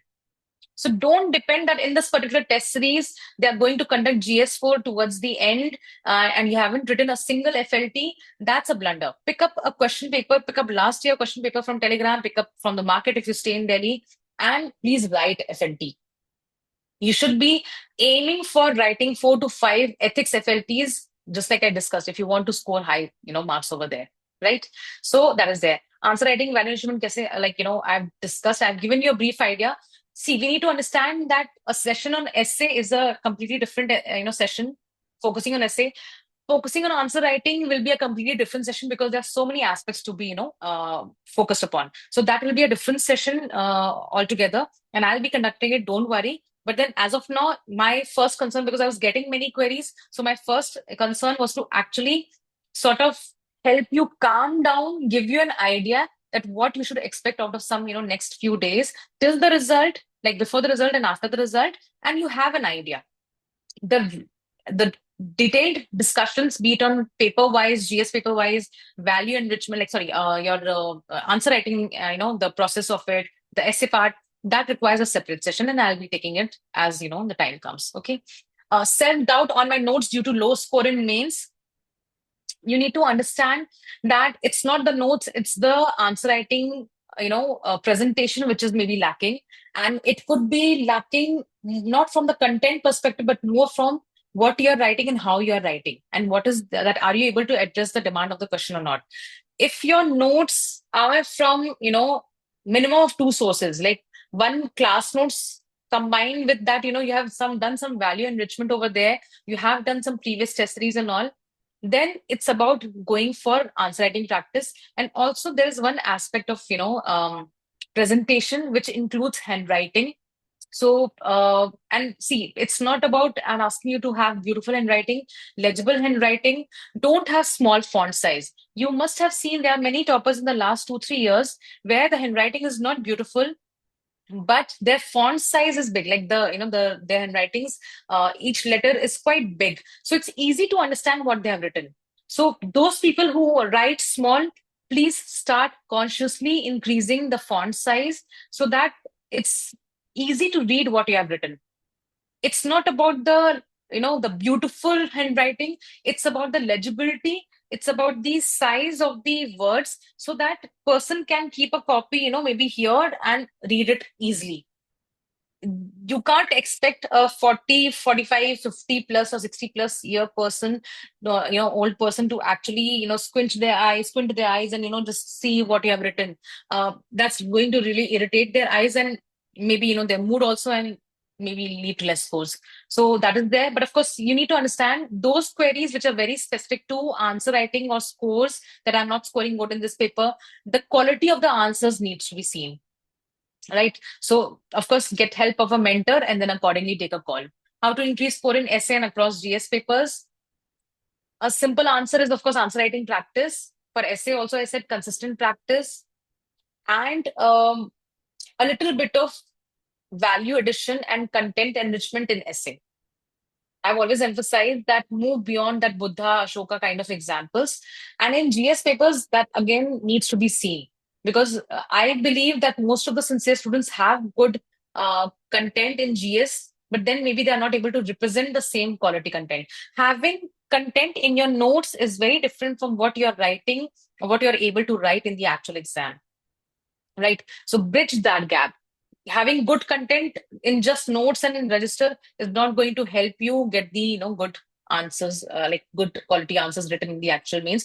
That is where through answer writing practice you will include, like you will improve your essay score, sorry, marks in the GS papers also, right? Which test series should I join after writing two continuous? I think writing two continuous means, right? Or again, not taking names over here. There are, two, three big names. Please opt for anyone. It's good enough. I need to join any specific means, specific post to increase marks in means. No, I don't think so. Because you need to see for yourself where you need value enrichment, where you need, you could say particular focus. Maybe your GS paper 2 is not so good, or your GS paper 3 disaster management is not prepared. So accordingly, take a call by writing answers to see that what quality, what level you are at, and then go for validation over there rather than joining a course which is going to treat all the GS papers equally. They're going to give the same timing for GS paper 1. They're going to give the same timing for GS paper 2. But we know through the experience, through the trends, that GS paper 2 and GS paper 4 are more scoring than GS paper 1 and 3. I'm not asking you to ignore or not write a single test of GS1 and GS3, but maybe write more tests of GS2 and GS4 so that whatever is the possibility of high scores, you get that, right? Then, for someone who could not do main centric preparation till now, what should be the strategy to clear mains in the upcoming months? Prioritize. If your syllabus is not done, this is the first means, then prioritize based on previous year questions, that which are the themes, and the same rule applies for your optional for your GS, that which areas I need to be well prepared. Okay. Even within the paper, within the GS paper also, you need to understand which are the scoring portions. For me, I would say in GS paper 3, economics and science and technology questions are not so marks fetching, but internal security, agriculture, disaster management, they are predictable. They have become sort of static. There's nothing new which is coming in there, right? So there you can prepare nicely so that few marks assigned to agriculture, internal security, and your disaster management, you are able to score the maximum in those allotted marks, right? Rather than focusing and worrying. But of course, you cannot afford to leave out economics, you cannot afford to leave out science and tech. The same thing applies for your, this paper two, that governance and social justice are mostly, of the predictable nature. There's nothing very new happening over there. So prepare that properly. Then polity, then IR. So, or maybe polity and IR together, they have a mix of questions where certain questions are predictable, that means repeated from previous years, and some are very new. Like, it's totally mind boggling, or maybe, it just goes over your head. So that's how the paper is designed, that all 20 questions are not of the easy level. But out of 20, you will get 10 to 12 questions which are directly repeated from previous year's themes, right? Of course, the wording will change, the way the question is framed, that will change, but the topic, the theme will not change. If I've covered land reforms as a topic syllabus, if I know the entire issue around it, then I can write any answer on, if your question is asked about land reforms, right? So that is how you need to prepare. Okay. But in that scenario, I'll say please get in touch with a mentor. You need a mentor to streamline your preparation, especially if it's this going to be your first means and you're totally, anxious that, or totally, like I would say, confused that what needs to be done and what needs to be skipped, or what can be done actually in a better way. So get hold of a mentor, and it could be anybody for that matter. I'm confused where to start answer writing and where to get it evaluated properly. I think I'm in need of a mentor who can guide me personally, help me cover my weak areas. So, where to start answer writing? Pick up previous year questions. Initially, what you can do is you can read the content, revise that particular syllabus point, and then write an answer. like keep it as an open book test kind of thing. Don't test yourself on the first day. Not possible, right? You'll not be able to recollect all the relevant points. So, start answer writing by seeing the content, by preparing the content. If you prepared something on, any disaster management Sendai framework, prepare that content and then write a question based out of it, right? So that you can then, by evaluation, you need to see that if you're enrolling into test series, of course, they will be giving you the evaluation, but don't trust blindly the evaluation being given out. It's being done by people like you. It's being done by aspirants like you, with 1, 2 mains experience. That's it, right? So do not blindly depend on the evaluation provided by the coaching test series.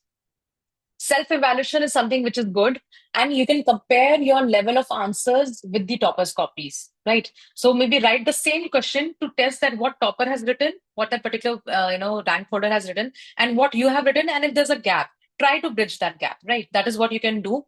There are initiatives which do daily answer writing evaluation. You can also enroll for that. I'm not going to take names. There are too many names in the market, but again, the quality what I've experienced, because my students only have done over the past 2, 3 years, in the last 2, 3 years, and the quality is not so good. So, that you have to, if you're enrolling into such kind of, courses, you need to take it with a pinch of salt. Don't blindly depend on their evaluation. Do self-evaluation also. It's going to help you a lot. Okay. Need of a mentor. Okay. So yes, when I'll be talking about my initiatives, then we can, discuss about that mentorship. Got 695 last year, agriculture optional, then need help with essay score improvement. Essay, I will take a session. Please, focus, like, please join that, please attend that, and there we can, go forward, right? Balancing time as maths optional drains a lot of time. So, how to maximize GS output in limited time? How to proceed with GS? Which one to choose first? Which one last? GS 4 and 2. Catch hold of it, like, literally every area of GS paper 4 and GS2, you should practice and be it in the control, because these are the two marks fetching papers, what I have, understood. GS paper 4, everybody says, but I'm not sure why people are not talking about the GS paper 2. Over the last 4, 5 years, GS paper 2 scores have been consistent, have been giving high output. So in a way, out of 4 GS papers, please prioritize GS2 and GS4, right? Then if you have maths optional, what you can do is you can go for 60-40. During your maths optional also, or for that matter, any optional subject which has a lengthy syllabus for that matter, prioritize your areas. You know that you can't cover everything because you can't afford to ignore. Even if you get 300 in maths or 300 in any other option for that matter, you need to get a decent score in GS and essay to be able to fetch interview call. Performing outstandingly in optional is not going to help you get an interview call, but balancing it out together. I remember there's one topper of this year only, like CSE 24, and he talked about the law of averages. For him, averages have worked. 120 in essay, decent marks in GS, decent marks in, optional. I don't think so. He has got the highest scores in one particular subject. But then, for him, everything came together beautifully to help him get the interview call, then the rank also. So that's how you need to understand that if your optional is something which is, difficult to complete, then prioritize areas, see which portions will fetch you, more marks as compared to less input, right? Like less input and more marks that is there. And do not afford to ignore GS. For GS, I gave you the solution. GS4 and GS2 need to be under control anyhow. Okay. And go for that. Which test series to join, when and how to proceed with essay? I'll take a session on essay. Just have a little bit of patience. Okay. I'll take that. Pakka. Okay. Right. I think let's go back to our previous slides. I was there here, right? I did cover this one. Yeah, courses to join. And then we are here, sources and note making. Yeah, because there were doubts on the sources and note making aspect also. And I think it's good to touch it over here, only this part of discussion. So at this point of time, you need to understand that if you're going to write mains, you can't go for those lengthy materials that is available in the market, under the name of mains compilations, like those thick booklets for GS paper 1, those thick booklets for GS paper 2. Then some coaching institutes have module wise also, but 250 pages for governance, 200 20 pages for social justice and society. You cannot complete that over here. So you need to understand that these materials, if you're including in your preparation, then your syllabus won't get completed and you will burden yourself with so much content that it will become very difficult to consolidate and recollect and reproduce it in the actual exam. So at this point of time, what is the best thing that I'll suggest? If you don't have any notes of your own, please take help of toppers' notes. Right, that is the first step. Please take help of toppers' notes if you don't possess notes of your own. If you have some basic notes of your own and you want to understand the value enrichment part of it, don't go for those bulky materials. Go for the solutions of the test series of two major institutes. And I know, and I hope you understand which two major institutes I'm talking about. So their year-long test series covers sectional tests. That means they will have subject-wise tests also. One particular test for internal security, one particular test for social justice, one particular test for governance, one particular, sectional-wise test for ethics and all. So if you pick up 2 year-long test series of two major institutes, it you will get a good question bank, and the solution of those questions can be used as value enrichment. This is what is possible. And even I have mentioned two, I'm saying two, but go for one first. Then, if time permits, then go for the second one. Don't buy everything, together, and then, your room is filled up with these, solutions and all. Go for at least one, right, as the initial point. Uh, that will also give you a good set of questions, and use those solutions to increase your content, increase your value addition to those particular subject. Don't go for those bulky materials. I'm not able to take up the names. I hope you're understanding, because this particular student, who actually mentioned that as a query, he I think gave me three names. I hope you're getting the point. I cannot take those names, and I'm not in the favor of actually going for those materials as of now. If the person is preparing for 26, then maybe go for it. Go read 220 pages for society and social justice. It's going to, give you a nice content. But at this point of time, if you're going to write mains, this is the best solution that you have. And many toppers, and I'm not saying it randomly, many toppers have done this. See, when I tell you something, it's based out of my experience and toppers' experience. Sometimes it's very difficult to take that, okay, this topper of this particular year suggested this. It's very difficult because I have been in touch, and in you could say have seen so much of toppers getting ranks and all, that it is very difficult to pinpoint that, okay, this particular topper did this, right? So I cannot take up names, I'm sorry for it. But this, I'm just telling you that whatever I'm saying, it's not just uh, saying it just for the sake of it. It comes from experience of my own, and of course the toppers, right? So have that. And then the next step is to actually check out previous year questions.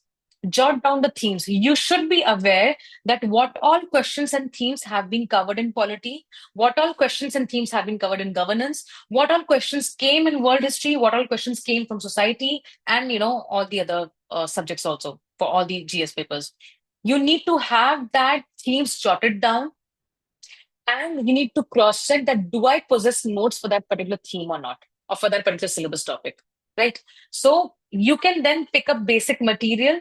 Like, this is something that I'm just trying to tell you, that maybe that particular theme is not getting covered in that particular coaching institute solution, right, from that test series. Then maybe they forgot to cover land reforms, they forgot to cover tropical cyclone disaster management, they forgot to cover earthquake as a disaster, right? So then if you have seen that, okay, this question was asked, then for that particular question and that particular topic, you can pick up any material. You can do a telegram search, or take help of any particular PDF, and then make notes out of it, right? And even take help of the current affairs material, those famous compilations that we all know of current affairs. You can take help of that also. Okay, but don't pick up bulky materials for every subject. The first step is to go for those solutions of the year-long test series, and then if something is amiss, something is missing, then go for that. No, don't go for that particular theme and topic, right? Simplify your preparation. That's the goal over here. Don't make it too complicated, because life is already complicated. You have too many subjects and too many things to cover. So let's simplify where it's possible. Then what you need to ensure is that you need to have 1 to 2 page content on every syllabus topic. And when I say every, at least aim for 75 to 80% of the syllabus topic. Okay. 100% is not possible. So, but maybe, if you're able to cover 75, 80 on your own, 20% you can take help from toppers notes, or 50% you cover on your own, 50% you take help from toppers notes. That also can be done, right? So 1 to 2 page content covering the major aspects of it, covering the historical background, covering the origination of that particular issue. What is the issue? What are the reasons and factors or causes behind it? What is the solution? What government has already done about it, and in the sense, then what further could be done? Has the problem resolved or not? Of course it's not resolved, that's why it's continuing. For example, poverty, right? So you need to talk about the previous initiatives and now the current initiatives, and how we need to maybe put the focus on where it is required. So those kind of content should be there, the data sets should be there, the committee recommendation should be there, the government reports recommendation should be there, any experts viewpoint should be there, right? So economists who focus on poverty and all, their viewpoints needs to be included. So have this kind of basic content prepared. Also, your main specific notes should have a hint of introduction and conclusion. So a basic introduction and basic conclusion should always be prepared. You can always modify it, rephrase it to suit the demand of the question. But if you don't have an introduction and conclusion pre-prepared, then when you're writing the answer, you will write an outstanding body content. But the initial impression through your introduction and conclusion will be very bad, right? So toppers score good because they write a holistic answer which is focusing on quality on all the three aspects: IBC, introduction, body, content, conclusion. It's not just about body. You need to also have a decent above average introduction conclusion for every answer. So when you're preparing content, when you're preparing notes, do prepare some introduction conclusion, pick up from the material, pick up from that solution only. Don't invest too much of time, but at least have something which can be served as or can be written as an introduction or conclusion. This is going to save time. Okay. So have this.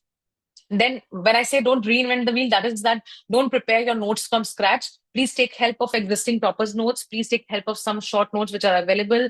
Many coaching institutes are selling their short notes. Take the help of that. You don't have to sort of go for writing notes with in your handwriting, and imagining that when I become the topper I will sell these notes. Don't go for such khali pulao at the point of time. Be realistic. Okay. Then, yes, also one more thing. At this point of time, usually you have two sets of, for mains, you usually have two sets of notes. Not compulsory, but usually. One is your detailed notes, which has everything, like, every issue detailed, like discussed in detail, all the good points and everything, like, those 2 page content that I'm talking about. And when you have completed your syllabus, when you have become comfortable with your syllabus, then mid-July to August, you need to have very, very short notes, which are sort of abbreviated using summary kind of notes, which is just having the keywords, the major data points, which can be used for quick revision. You can do this from June onwards. That depends on the level of preparation that you have, the kind of student you are. But I'm just trying to tell you that if not in June, July to August is where you need to have this kind of thing. Because whatever notes, if you're preparing, if it's too bulky, it's too detailed, then you will not be able to revise it multiple times. You will not be able to do quick revisions of it. And then you will write a very average answer in the actual exam. So before your FLTs also, you will be utilizing these abbreviated, these short, very, very short notes only for quick revisions, right? This is what is possible. You cannot expect to revise your bulky notes every time you're going to write FLT. Maybe it is possible for FLTs, but when you're actually going for your GS exams, you do understand Friday is your essay paper, Saturday is your paper 1, paper 2, Sunday is your paper 3 and paper 4. By the time like when you're done with your essay paper, you want to revise either paper 1 or paper 2. You need to have quick revision notes, those short notes. Bulky notes, you will not be able to revise in 3, 4 hours. Similarly, after writing your paper 1 and paper 2, you need to either revise paper 3 or paper 4. So again, short notes, right? So 3, 4 hours or 2, 3 hours is what you're going to get when you're writing the papers in the actual exam. And your quick revision notes is what is actually going to help you write a good quality content. Otherwise, I've seen people writing outstanding content in FLTs, because they were able to revise their bulky notes before the FLT test. But when it comes to the mains exam, the quality goes down. They write a very, very average answer, or even sometimes below average answer, and then they, tell me that, ma'am, I don't know why I'm not getting the score. And trust me on this, and not to criticize any particular student for that matter, this is natural. When you're preparing, you always prepare in a perfect manner. But when it comes to the reality, the ground situation, the quality goes down. Assume that the quality is going to go down, but then the quality should not go down so much that you're not able to get an interview call. I hope you're getting the point. Assume that as humans, it's going to be possible that the quality of answers that you're going to write in UPSC mains might be lesser than the quality that you have given in your full length test. But this quality, which you're actually writing in your mains, should not be so low in quality that you're out of the race. ठीक है सो compromise भी करो ना quality पे तो इतना मत करो कि बिल्कुल ही हम एग्जाम क्वालिफाई ना कर पाए या मार्क्स ना दे पाए कोई हमें यूपीएससी वाले मतलब they are not even feeling in that kind of emotion to give you that marks so इतना क्वालिटी नहीं गिराना है बट थोड़ा quality that's the realistic part of it that quality compromise होती है because writing the actual exam is way different from it's the same thing in prelims right writing those mocks, those open mocks and all that was way different from what you actually experienced last Sunday. Okay? So the same thing is going to happen in the mains exam. Accept it, plan for it accordingly. Start getting realistic and practical so that you know what's going to happen. Once you know what is your shortcoming, what is your problem, you will plan for it. You will be prepared for it rather than living in a la la land, right? So don't live in la la land. No, don't live in a perfect world. Understand that as humans, perfection is something which is non-achievable. What is achievable is, of course, that with practice, I can write a good enough answer, which maybe is just above average, but I am writing better than the competition. If you do better than your competition, you're going to get the interview call. Okay, let's move onwards to the most important part, which is the answer writing practice. Now, not because there's going to be a different session on it, completely devoted for it, but then at this point of time, I'll just advise how you need to proceed for answer writing practice, and especially if you're too afraid. See, the fear can only be tackled when you actually go for it. If I have a fear of water, if I have a fear of ocean, deep oceans and all, the fear can only be tackled when I actually go scuba diving, or at least I go snorkeling for that matter, for the thing, for the first thing. So the fear can only be removed when you face it head on. So the fear of answer writing practice can only go away with consistent answer writing practice. There's no other way out. And people who are especially sort of keeping yourself in illusion that let me work on my content and then I'll be able to write an answer, or I'll be able to write a good answer, you are fooling yourself and none other. I have been also fooling, I have like also fooled myself in one of my attempts when I thought, okay, let me work on my content. Answer तो मैं लिख लूंगी, आता है तो फिर तो लिख लूंगी. Nobody is stopping my hand. But no, there are many other factors involved in the actual answer writing when you're doing of the questions. So accumulating content after content after content is not going to solve purpose. You need to practice as many answers possible. As many varieties of questions that you write, you will be so comfortable to write mains. What you're doing in these 3 months is not making yourself so knowledgeable that you launch a course that, okay, let me teach GS2 or GS4. I am so good at it. No, you're actually planning to make your life easy on those 5 days. 3 days when you have your essay and GS papers, and 2 days when you have your qualifying papers and optional papers. Right? So you practice so many times that actually those days look like cakewalk. You don't sweat. It becomes easy. And everything that you're going to do in these upcoming days will actually be focused on how to perform better on those days of the actual exam. Right? And that is why I'm asking you to sit for 3 hours. I can ask you to sit for just only 1 hour. There are some productivity gurus talking about that, you can only focus good enough for 45 minutes, then you have to take a break. Okay, but can it work for us? Can it work 45 minutes ka pad ke you can take a break? Can it work for UPSC students? No, it can't. Because if you have to write answers for 3 hours continuously, how can that productivity hack work for you? Will you be getting up and taking a break? 3 hours ऐसे ही चले जाएंगे. So you have to understand that what's the demand, what is expected out of you.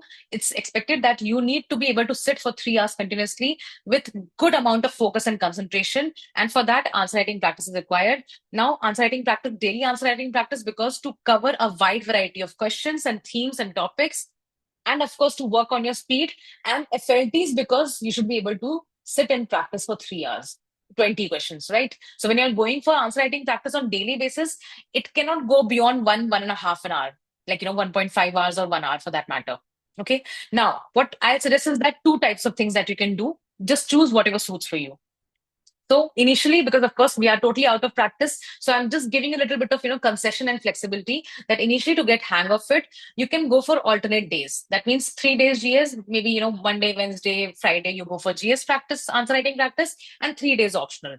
Right. So Tuesday, Thursday, Saturday, you go for your optional writing practice. Okay. And on those particular days, you can also study for that subject. So maybe you studied the GS paper on Monday and then you wrote some answer, 1 hour answer, picking up 5, 7 questions and from previous year questions and writing that in 1 hour mode, right?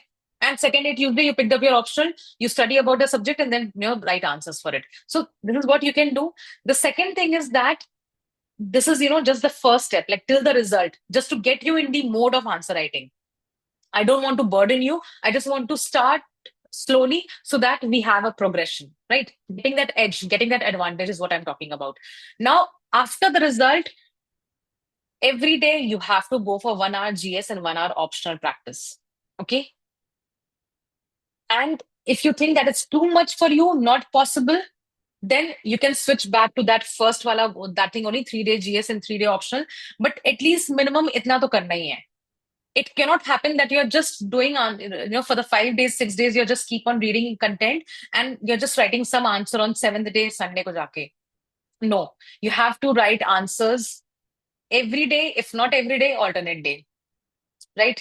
So that you get it covered, that a lot of questions and a lot of themes gets covered, a lot of practice is being done, a lot of self-awareness is generated that where am I lacking? Maybe I know the content, but I don't know the introduction conclusion. I know the introduction and the body content, but I don't know the conclusion. I know the content, but the answer is coming out in paragraph format. In ethics, many people do this in section A. Most of the answers you're writing in paragraph format because you're not able to articulate into point format. Now, nothing against writing answers in paragraphs, but if I'm, as a evaluator, if I'm going to see 13 answers in section A being written in paragraph format, that's not what I'm looking for. It can have a mix of paragraph and point format, right? So please understand this perspective. That's why answer writing practice is important. And 5 to 6 days of practice, Sunday or any one day of the week, you can go for FLT. If you're not opting for Sunday, you can any one day you can assign for writing the FLT, right? So this is what you need to do in the upcoming days. The time management strategy, because there was a query on that. So again, two major strategy that you need to, if you're a student who wants variety, then you can every day do optional and GS portions together. So maybe first half of the day, you're doing your optional. Second half of the day, maybe you're doing your GS, something like that. 50-50 means equal time. So if you're studying for 12 hours, 6 hours optional, 6 hours GS, maybe, or maybe in GS, you're including 1 hour of newspaper reading, something like that, right? 60-40 means that if your optional is of a bulky nature, maths, PSIR, and there are other options also for history for that matter. So then maybe if you're going for your division, then 60-40 means maybe, for example, if you're studying for 10 hours, then 6 hours the optional, 4 hours GS. If on the daily basis you're touching both subjects, many people, and sometimes optional subjects like maths or sometimes the technical subjects, students tell me that it's not possible to switch between two subjects in one day. So what you can do is that alternate day GS and optional. So if you want to practice maths the entire day, okay, Monday the entire day you're doing your maths optional preparation. Then second day switch to GS. Then again go back to optional. So 3 days MWF, TTS, that kind of distribution you can do. These are the two ways to study. There's no third way. So please understand which kind of student you are. Again, self-awareness, and put yourself in one category and accordingly decide what works for you. Okay. But what is non-negotiable is 10 to 12 hours of study. If you want to qualify, you cannot compromise on the number of hours that you have to put in. In prelims, there's still a chance that people with less number of hours can still qualify. There's still a chance. But in mains, it's not. Because to cover the subject, to go for answer writing practice, to write tests, to go for revision, to include note making, to include essay, it cannot happen on less than 10 hours of study, right? Now initially, because of course we have taken a break, we were in the prelims mode also, so start with 2 hours slot, like sit with 2 hours slot, and then gradually increase to 3 hours. I'm not expecting that from tomorrow onwards or today onwards only you just sit down for 3 hours continuously, because your body is not habituated. First get in the habit of sitting for 2 hours continuously, then go for 3 hours, right? But then you have to divide it. That means 3 hour slots. So eventually, four, if you're covering 12 hours, four slots have to be there. And one more thing, if you want to utilize these summer months properly, please wake up early. And when I say wake up early, no, I'm not a 5 a.m. club person, 4 a.m. club person. If you are that kind of person, good. If it works for you, very good. But at least I want you to wake up by 7. That is my, and anyhow, you have to sit at your table by 8, 8:30. Then only the entire day you can utilize. If you think by studying in the night you're going to top the exam, sorry. There have been, you know, like I would say 0.11, 0.01% to none kind of examples where people have burned the midnight oil and then, gotten ranks. You need to utilize the daylight, the daylight hours, so that your health is also sorted and your preparation is also sorted. UPSC conducts exam in the day, please study in the day. And this is the right time. I understand when you had the prelim stress, your schedule of sleep and all that was getting disturbed. Totally understandable. At this point of time, you can correct your sleep cycle, you can correct your routine, because at this point of time, you're not under immediate stress. The stress of result is there, but it's not something that your exam is coming. That kind of stress is very difficult because that makes you have sleepless nights. At this point of time, you will be feeling sleepy, and you can sleep early so that you wake up early. And again, I'm telling you, not a fan of 5 a.m., 4 a.m. club or whatsoever, but not a fan of 9, 10 a.m. also. Okay? So please, do this. And especially if you're my student, this is non-negotiable. Okay. Now, the general guidelines, because this is again what others won't be touching, and I want to touch upon, which is that because the stress is going to shoot, too much pressure, too much anxiety will be there. Even if you're qualified, the prelims you're going to write means that, of course, the stress will be, so much. So in that scenario, you have to focus on three things: your health, your mindset, and how to overcome distractions. So health, why? Because I gave you the reasons, and here only I want to touch upon. I was getting queries by students that they were asking me that should they shift to Delhi for preparation. I am not in favor of that. Delhi has outlived its utility of being the core hub of preparation. Nowadays, you get the same quality sitting in your city, online, offline, whatever. There are many, coaching institutes which have opened their centers in your city. Please, you can join out over there. You don't need to come to Delhi. Delhi has set of issues which is not going to be resolved soon. Just because your mains is due on in August, it's not that all the infrastructure issues will go away. There are many, many issues. There are many logistical issues. There are many, other issues which I feel students, tend to ignore when they plan to come to Delhi. When you're preparing from your home, and if your home environment is conducive to your preparation, it's peaceful, it's good, you get the support of your parents, you don't have to worry about certain things, then please don't shift to Delhi. Because when you shift to Delhi, when you shift to another place to prepare for mains, you think about that, okay, I'll be able to write tests, my center will be in the walking distance, okay, I'll be in touch with mentors and all. But then at what cost? At the cost of your health. You'll be eating bad food, you will be falling sick often, because when there's density of population, the sickness happens.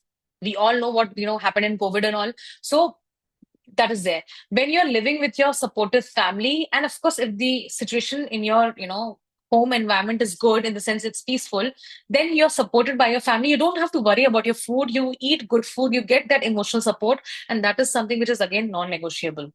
You need that kind of support to be able to give the exams. That's why there have been many, people who have prepared from their hometown and have got ranks. There are students, of course, where the home situation is not very, conducive to studies and preparation, because maybe the setup is entirely different. You're not able to focus. Then it makes sense to shift to Delhi. But if you have been able to qualify prelims from your home, it means that your home is the best place to prepare for mains also. Whatever other things you can sort it out, you can join it online. Please don't come to Delhi because you want to enroll in some test series. Don't develop that FOMO, fear of missing out, that your friend or somebody else is shifting to Delhi and you also need to shift to Delhi. No. Okay. So don't take that call. I'm not in favor unless until the situation is, so serious that you will not be able to prepare from your home for your mains exam. Then, of course, then you have to shift. Okay. And then what the other aspect that we need to consider, the health part, whatever physical activity, whatever meditation, whatever deep breathing you were doing for your prelims, if you are not doing, please start doing that. You need some physical activity. You can't become a chair potato just for the UPSC exam. Your body doesn't understand that you're putting everything at stake for this particular exam, right? So in this way you need to be careful about your health. Please do some 30-minute physical activity. It could be yoga, it could be walk, it could be anything. I'll not advise people who are going to write mains to join a gym. Gym is more rigorous, but some physical activity is compulsory. It's something which cannot be done away with. You have to do it. And meditation to have that basic focus and concentration at place. Okay. Now for mindset, I'm going to conduct a mindset shift program. I will give the details later on, because there are many students who tend to have fears, who tend to have insecurities, who tend to have limiting beliefs. I've already conducted a mindset session. It's there on my YouTube also. It's there, the link has already been provided on my channel also. You can watch that to understand what I'm talking about. But this mindset session, or this, program that I'll be conducting, it's going to be way, way different. It's going to be way more deep, so that you actually tackle your limiting beliefs and your resistances, and you're able to tackle your fears and insecurities. Okay, so that is where, but of course, apart from this program, you have to work on your mindset. Please don't feed in negative things to you. Please develop that hope and positivity that, yes, I'm going to qualify, I'm going to write mains. Don't assume that you're not going to. Because in a way, you're sort of sending out the message to universe, to your bad energy, bad vibrations, that you don't need it. You ask for it. Even if you're getting low score, you tell that, okay, let the cutoff fall down. It doesn't really matter. You are getting the chance to write means. वो जिद्दी पना लेके आओ, वो थोड़ा सा, वो adamancy लेके आना जरूरी है. Like be little bit, adamant about your goals in life. Why you're giving up? Let that cutoff go down to help you write mains, even if you're getting low score. Why not have this attitude, right? So have the positive mindset. And even if you're writing mains, then also there were students of mine who last year were writing mains, but they were so, bogged up with their own insecurities, with their own fears, not able to tackle their mindset, not able to tell themselves that, okay, what needs to be done, what not need to be done. And they were totally, I would say, in a very chaotic phase of mind. So that needs to be, avoided. And for that, of course, you can rewatch my mindset session, which is free. This mindset shift program, of course, will be a paid program. The details will be, launched later. This session is not about that. Now, the rest, the next and the most important thing is distractions. And you have to, in these, next 82 days, you need to tackle your distractions. For some people, different kind of distractions are there. For some others, a very different kind of. Some people are fighting or, having issues in their family. Some are, having conflicting friendships. Some are addicted to smartphones. Some are addicted to Telegram. Let me see what new material has come up. Let me see what this topper is talking about. Let me see what new course is being launched. How does it matter what is being launched and what is not? You have decided, you have focused what to join. Just stick to it. So distractions could be human, non-human, tangible, intangible. but you need to tackle distractions. So, especially with your relationships, your friendships, your family, please ask them to be cooperative, ask them to be supportive towards you, right? And if it's something that you're getting the support from everybody else, your parents are financing your stay, your education, this preparation phase, you're not worried about that, okay, where my next meal is coming from, then you're addicted to smartphone. So don't give up, don't let others control you or your mind. Have a control on your distractions, and it could be anything. I've just listed out few. It could be any other thing. You know for yourself. Please sit down and do the self analysis. Very, very important.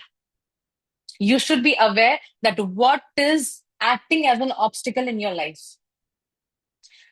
Sometimes some distractions, some obstacles are manageable, some are not. Basically, the other word is controllables and uncontrollables. The things which can be controlled, please control it. The thing which goes beyond your control, you can't think about it and waste time over it. It's beyond your control. Just surrender yourself to it. Just ask God to give you, that direction and that energy and that faith and that strength to overcome that. Right? So have that strong mindset. And this is something which is very, very much required apart from the courses and the test series that you're joining. Because without these three things, even if you join the best course, you have got the best mentor, still, it becomes very difficult to crack the exam, right? And especially if you're in a relationship, if you have, a boyfriend or a girlfriend, please ask for their cooperation. Don't create conditions for unnecessary fights, right? And if you're a single person, please don't get into relationship during these months. I have students who tend to develop, emotions at this point of time during their exam when the exam is 2 months away, 1 month away. Please avoid such scenarios. If you start getting attracted towards a person, please start avoiding that scenario, avoiding that situation, that circumstance where you will get further more attracted. You need to be clear that why you are here, what you are doing with your life, what you're going to do in the next 2, 3 months, right? So it's good to have friendships, it's good to have relationship, it's good to have family, it's good to have those things. Of course, without that, we are nothing as humans. But then don't make your life revolve around that. Please be focused on your goal. Okay. So these are the general guidelines, which are not general, which are very important. But again, now I have an announcement to make, and this is very personal to me. So people who are still with me, thank you so much for your patience. So yes, last year I launched my own endeavor with respect to this, CHC preparation, and I launched my courses, but it was on a very informal mode. I was operating out of my home. But then this year we have launched the offline center. The address is there. Yes, it's in Gurgaon. I cannot do it in Delhi as of now. I cannot afford the rent of Delhi, like ORN or Karol Bagh Center. Maybe in near future we can. I'm just being hopeful. But yes, this is the offline center. This is the address. You can come and meet me, of course, with prior appointment, prior, information. These are my details. The Telegram channel, you all are aware. Of course, that's the same. I've also launched the YouTube because these whatever sessions I'll be conducting, I'll be posting it on, uploading it on YouTube also. So people who have missed, rather than giving out the Google Drive link, which I used to do earlier, now it will be on YouTube. So you can actually, you don't have to wait for me to allow it to share to you. You can just click on the video on YouTube and watch it. And I'm also on Instagram. The official handle is there. So this is my announcement. I've decided to go all out and give you better service, better quality, more rigorous engagement in this field of mentorship and essay programs, and being as a guide and a mentor to you. So I need the good wishes of all of you, because this initiative is for you all. It's to just make it more formal, more professional, and better in service, catering to the needs and requirements of all kind of students. Right now, of course, uh, we don't have a team, in the sense like it's not a big something that I've launched. I'm still in the process of doing few things, because right now if you come to the address, then it's a very basic setup right now. I'm still in the process, but I just wanted to take this opportunity to actually make the announcement. I've been busy in doing all of this. But then I was just waiting for the right time to actually announce it. So I'm just seeking, good wishes from all of you. Please support me in my journey, and let's move on to the other aspects, which is that because taking the same opportunity to talk about my programs, I'm not going to go too detailed about this, but then I'm just going to drop hints that what all I'm going to launch. Okay, so of course there will be essay test series and mentorship. When I'll be taking the session for open session on essay, there I will, talk about my program in detail. And by weekend, maybe, I'll be launching out those brochures and all that with these specifications because people were asking me specifically for the essay test series and all. So of course, just like, last year also, essay test series and mentorship will be there. There will be few changes in there because I want to, I have understood that few things are not working for the students. And then I'm always in the favor of, getting that feedback to tweak and modify few things so that it works more for the benefit of the students, right? So not a very conventional test series and conventional things, just like copy paste kind of things. I'm just trying to, bring in some few things and a few fresh things and fresh approach for that matter. And then, when I'll be launching the program and the brochure, I'll be talking more about it. Then, of course, the other program will be GS mentorship. Now, to make it very clear, I am not launching any test series because to launch test series, you need to have a very, very, credible and very you would say, proper team, which I don't have right now. So, but the mentorship aspect, which is the strategy, which is the, the guidance and all that, where you are, bringing your copies online, and you're sending your copies over Telegram or, your messages and, asking me to have a look at it, helping, taking my help for, strategizing and for guidance and how should the plan and schedule look like. Those kind of mentorship, GS programs will be there. um, Again, there will be a proper brochure with the commitments, chalked out clearly. When I'll be releasing that brochure, you can have a look at it. The third thing, which is very new, which is I think none of any person has not launched for UPSC students, is the mindset shift program. Because my company's name is Clarisis, it's clarity plus metamorphosis combined together to give you the name of Clarisis. That means with clarity, you're metamorphosing yourself, you're changing yourself, right? So then that program is Mindset Shift program, which is solely, it's not academic, it's not academic in nature. It's solely focusing on changing your mindset. It's from negative to positive. After various failures in this exam, after, non-success in this exam, we tend to become so negative and demotivated. We tend to question our every step. We have so much doubts that it really hampers with our success, right? So to tackle that, I am launching this program. And it's going to be something very, very innovative, very unique, very fresh. Nobody has done this in the field.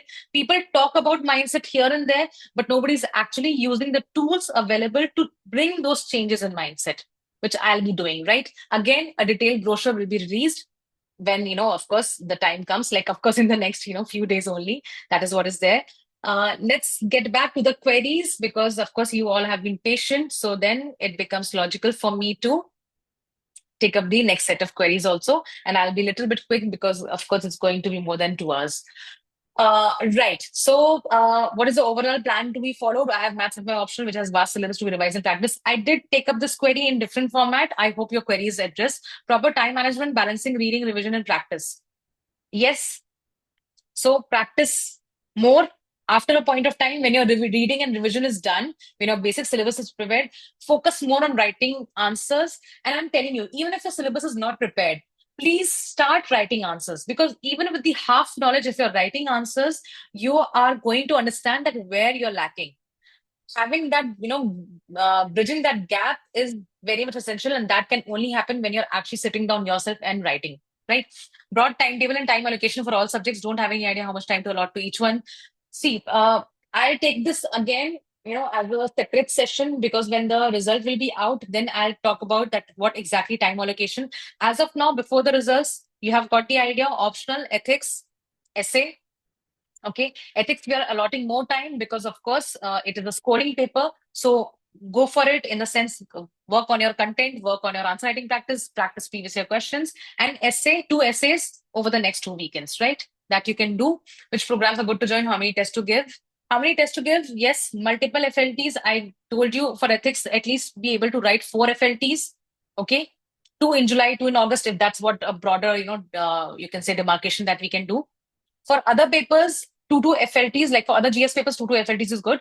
For again, optional, I have seen many coaching institutes, the optional subject coaching institutes, they tend to launch sectional tests, but the FLTs are only two or four in number, like maybe sometimes two, one full FLT for one paper one FLT for paper two, and they are done.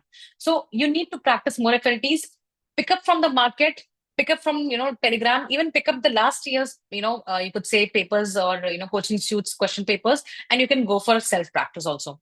So at least write two FLTs for every paper. Okay, for essays, of course, more, so that you have better practice. Then how to remove fear of failing in prelims and start with positive mindset for means preparation, as it was my first attempt. See, this, of course, the result will automatically tell you that your fear and all that, is actually, logical or not logical. But I do understand that for every stage you have this, fear. It will always be there. Even if you qualify prelims, then you'll have the fear of mains. So at this point of time, you know, confidence is something that as an aspirant in this kind of exam cannot bank upon. It's good to have confidence, but don't bank upon confidence. Bank upon your commitment, your dedication for this exam. You have decided something, you have decided a goal, have that commitment and dedication to that particular goal, and every day work towards it. When you start working on, everyday basis, then you start getting confidence. As a mentor, when I started being a mentor, I was, of course, having that fear. Will I be able to give good guidance? Or, will my guidance backfire? Will it suit my student? Should I, customize? Should I not customize? Should, what is something which is, non-negotiable, which is negotiable, where I need to be flexible, where I need to be rigid? There were so many fears. So anything when you start, when you do in life, if it's, it's going to give you fear, it's going to give you that, self-doubt.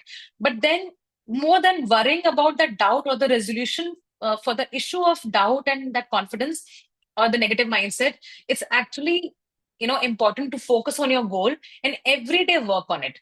I worked on being a good mentor on the everyday basis, and of course I was open towards negative feedback. I was open towards feedback which maybe talked about that my guidance did not suit them. Fine, I tended to take that positive like feedback in a positive manner, and then modified my approach. If I had to learn something, I learned. So similarly, rather than focusing on the aspect, and of course mindset ka, I always saying that my program is going to be there, but even with the other things, if you haven't seen, I'll again repost the link, the YouTube link for that. Please go and watch that mindset thing. I'm sure you're going to enjoy it. It's going to really open your eyes, and it's going to improve. But sometimes it's not about living in a positivity or having positive mindset, but rather than just committing to one goal and being dedicated to it and working on it every day. I'm also afraid of launching my own offline center, the finances, will students come, will they not come, what's going to happen? It's in Gurgaon, it should be in Delhi. So all those things are there. Whenever you do something in life, it's natural to have those, fears and doubts and insecurities. But you have to just keep on pushing yourself every day to work towards your goal so that you keep on inching closer to your goal, right? That is what I'll try to say as of now. Should I go for content courses? So this was the thing that I talked about. I replaced the doubt with XYZ ABC names. I hope you're getting the points. There are so many things.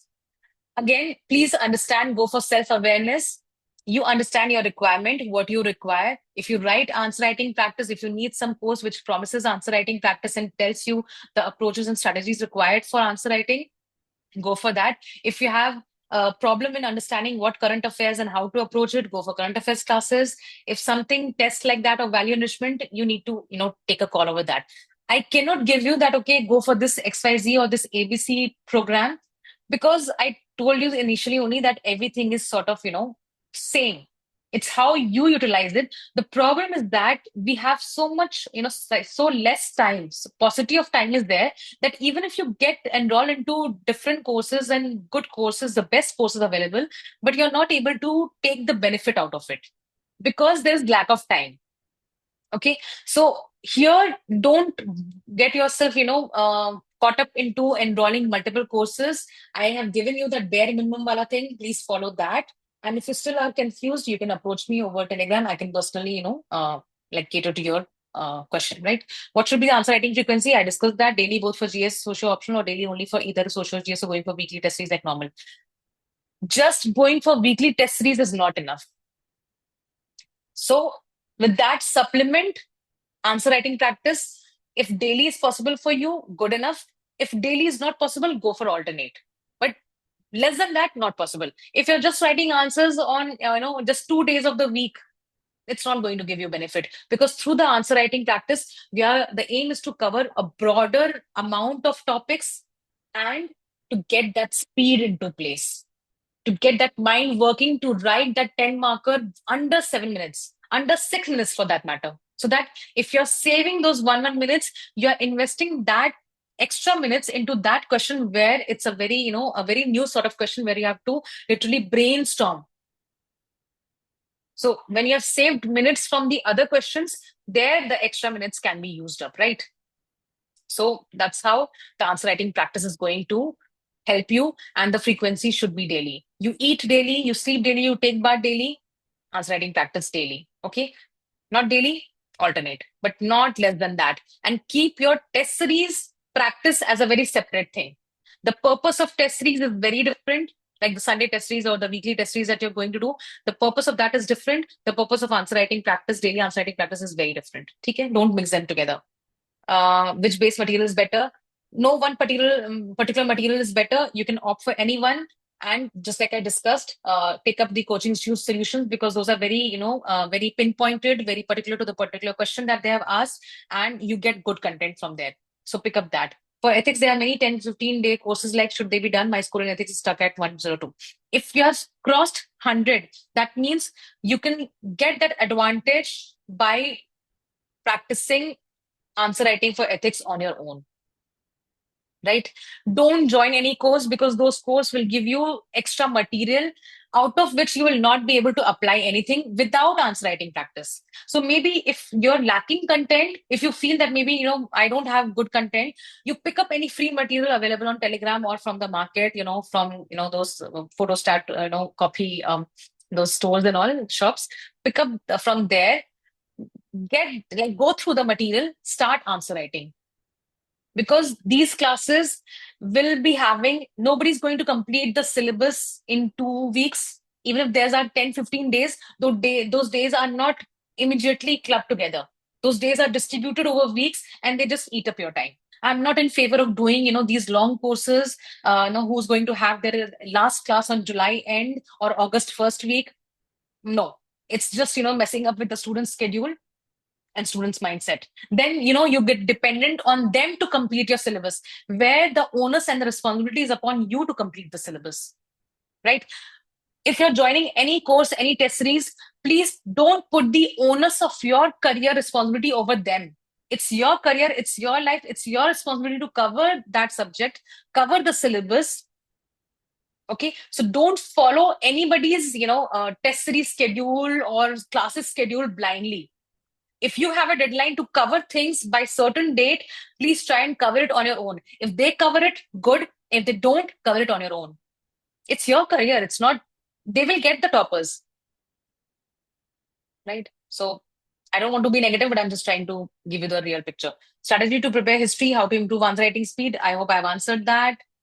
Let's move to the last slide, which is, okay, just a moment. How much time to give for optional, how to use the next 20 days in case I clear prelims. I hope I've answered that. Kindly address how to start mains prep. If you could please include sources too, that would be helpful. I've addressed that. Is there any personal mentorship program that you might start after the results? Yes, I'll be giving out the brochures, launching it over the weekend. But I think I'll not start the enrollment before the result, because then it creates a lot of confusion. People who are hopeful, who will pay for the course, and then, by chance, God forbid, but if they don't qualify, then, they'll ask me to return the fees, or they'll ask me to, launch 26 batch. To be very clear, I am not going to launch 26 batch as of now, because even if those students who are not able to qualify, they are planning to write 26 attempt, I will include them in 25 batch only. Why? Because people who are planning, or who will, by the negative result, consequence, they're going to aim for next attempt, they become very complacent during these months. They come back in the study mode in October, November when it's already too late. So I'm not going to launch any 26 batch in these months. Till August end, I am going to go with 25 batch only. The 26 students have to be enrolled into the 25 batch only so that you're utilizing these months. I'll again take a session specifically for those students who are not able to qualify post the result, telling them what should be their plan. But then don't expect me to launch a separate course for 26 from now onwards. I don't believe in that because I've seen so many students, my own students, wasting time like anything. And it could be, I'm not saying that they're generally, like, they're deliberately wasting their time, but due to any reason, they become complacent, they don't prepare, and then their optional preparation starts from October, November. It goes up till February. Then they start their prelims preparation late, then they're not able to qualify prelims. The cycle repeats. Okay, so yes, the other, of course, 25 specific things I'll be launching, by the weekend or so. Then, you can just have a look at the brochures and all. essay specific guidance. Okay, so the essay specific, of course, I'll take the session. I'll be launching the program. Please, you can take help from there. And I also have, some previous sessions which were open for all. So I'll just, repost those links. You can watch those, previous sessions of essay, and you can understand where you're lacking. Um, then there's one question, magnanimous syllabus. Okay, yes, but again, prioritize. Pick up previous year questions. Prioritize your themes and topics. See which areas are important and accordingly prepare. Don't go for approach of 100%. How to simplify and break down big subjects in smaller achievable goals. PYQ themes, PYQ topics, just like that, you pick up and approach. Do not, even if you are preparing subject wise, don't invest more than 7 days for any particular subject except for ethics, because ethics overall requires, it's an entire 250 marks paper. So overall it requires, more than 10 days of preparation. But then for for subjects like polity, governance, internal security, society, social justice, don't invest more than 7 to 8 days. Like, keep it less than 7 days for that particular subject. Okay, and accordingly proceed from the previous year questions reference. Which themes are important, which are getting repeated, cover those topics first and then proceed in that way. Lack of strategy and confusion related to where to study from. I think the sources that you're talking about, realistic deadlines, I've given you the realistic deadlines.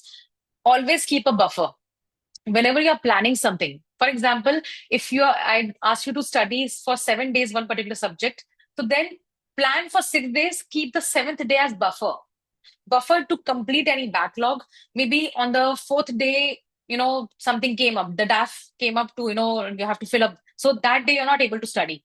So then whatever backlog that you have now got, you can cover it on 7 day. But then when you're planning for 7 days, then it will get covered on the eighth or ninth day. So whenever you're planning, you have buffer days. Realistic deadlines cannot be done because, topic to topic it varies. Maybe one topic can be covered in 1 hour, and one topic, broader topics like health, poverty, education can take 3 4 hours to cover. So sometimes we are not able to anticipate that particular topic will take how much time. So realistic deadlines cannot be created for every topic and subject. But then whenever you are planning something, please keep buffer days. Or maybe 3 days you plan, keep the fourth day as buffer. Then 3 days you plan accordingly. So maybe Sundays, have that 4 to 5 hours where you're covering your backlogs.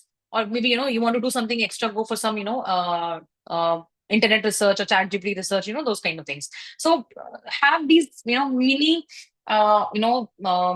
like I would say, chunk of hours where you can fit in your backlogs. That's how you can realistically plan your schedule. But deadlines cannot be realistic because this entire preparation is very, I would say, like, it's not something that can be done in a linear fashion. It's very depending on what kind of subject you're studying, right? What should be the roundabout division of time between different papers and subjects? As of now, ethics optional. That's the point.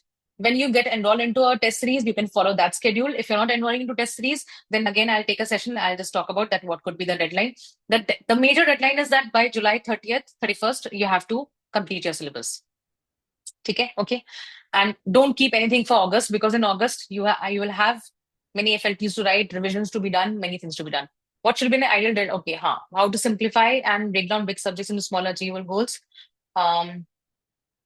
The same approach, previous year questions, thematic breakdown, Okay. A good doable strategy for means. I think this question is repeated, something like that. Okay. I'm unaware of means answer writing things. If you're totally unaware of means, if you're not aware how to approach answer writing or something, there are many free YouTube videos, like open, sessions on YouTube. You can watch that. And if you still feel that it's not, helping you out, you can then get enrolled into any answer writing practice, initiatives or answer writing initiatives that, many coaching institutes launch. You can enroll into that. Then don't wait, because if you don't know something, it's always better to take help. If I don't know swimming, if I don't know driving, let me hire an instructor to teach me that, right? So if you don't know answer writing, rather than dilly dallying and trying to cover things on your own, take help. Because see, self study is good, but sometimes self study can backfire, because if something can be done under someone's guidance, you will take less hours to do it. But when you're doing everything on your own, you will do it correctly, but maybe after making many mistakes and after wasting a lot of time. So if you're totally blank, if you're totally, at the bottom base level of something, then please take external guidance. Okay. So if you don't know anything about answer writing and all, please get enrolled into those, courses and initiatives. I'm facing a lot of inertia in writing answers. I feel like I should study more and more so that I could write perfect answers. I've addressed this. Content enrichment can never get you solely current content enrichment can never get you ranked. You have to sort of focus more on answer writing and leave content enrichment as a natural progression. Just like a child grows throughout the years and becomes adult, similarly, content enrichment, value addition happens naturally when you're writing answers, because then your mind tells you that, okay, you're not writing a good introduction. The example is lacking. You don't have case studies to, write about, or you don't have data to write about, then automatically you'll search for it now. You will not just assume that, okay, I don't know, so I don't know. No, you will search. Maybe you will get some access, you will see some data comparisons, and then you will try and include that. So that's going to happen automatically. But then answer writing practice cannot happen automatically. So uh, start writing answers. Even if you're writing rubbish answers in the initial few days, every topper starts like that. Nobody writes the perfect answer in the first go. You can't have unrealistic expectations from yourself. Please write rubbish answers only, bad answers only. But then once you start writing it, there will be a day when you will be improving, when you will be writing good answers. But this progression cannot be jumped. You cannot have a jump from being worse to automatic, like just next day good. There is a natural progression. You have to be patient with your answer writing skills. You will have to be patient with yourself. And please balance content value addition with answer writing. More focus on answer writing. Content and all that will keep on adding to your preparation. Okay, I think that is all. So thank you everyone for your patience, for attending this session. And I wish you all the best. Just a moment. Okay. So I wish you all the best, and thank you so much for staying till now. Wish you good, positivity, mindset, and energy, and good vibrations. Start preparing. Don't worry about the result. I understand, but if something is not under our control, then there's no use worrying about it, right? So please don't worry about your results.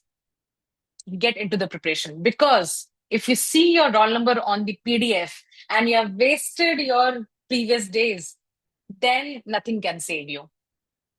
So don't waste these days. Whatever is possible for you, start preparing, start doing. Okay. And of course, I'm here. And if you want anything personal, any query which is not getting addressed over here, if you have something separate from it, please reach out to me. I'll address that query over the Telegram, over the message. Okay. So wishing you all the best. Take care and bye bye. Good night.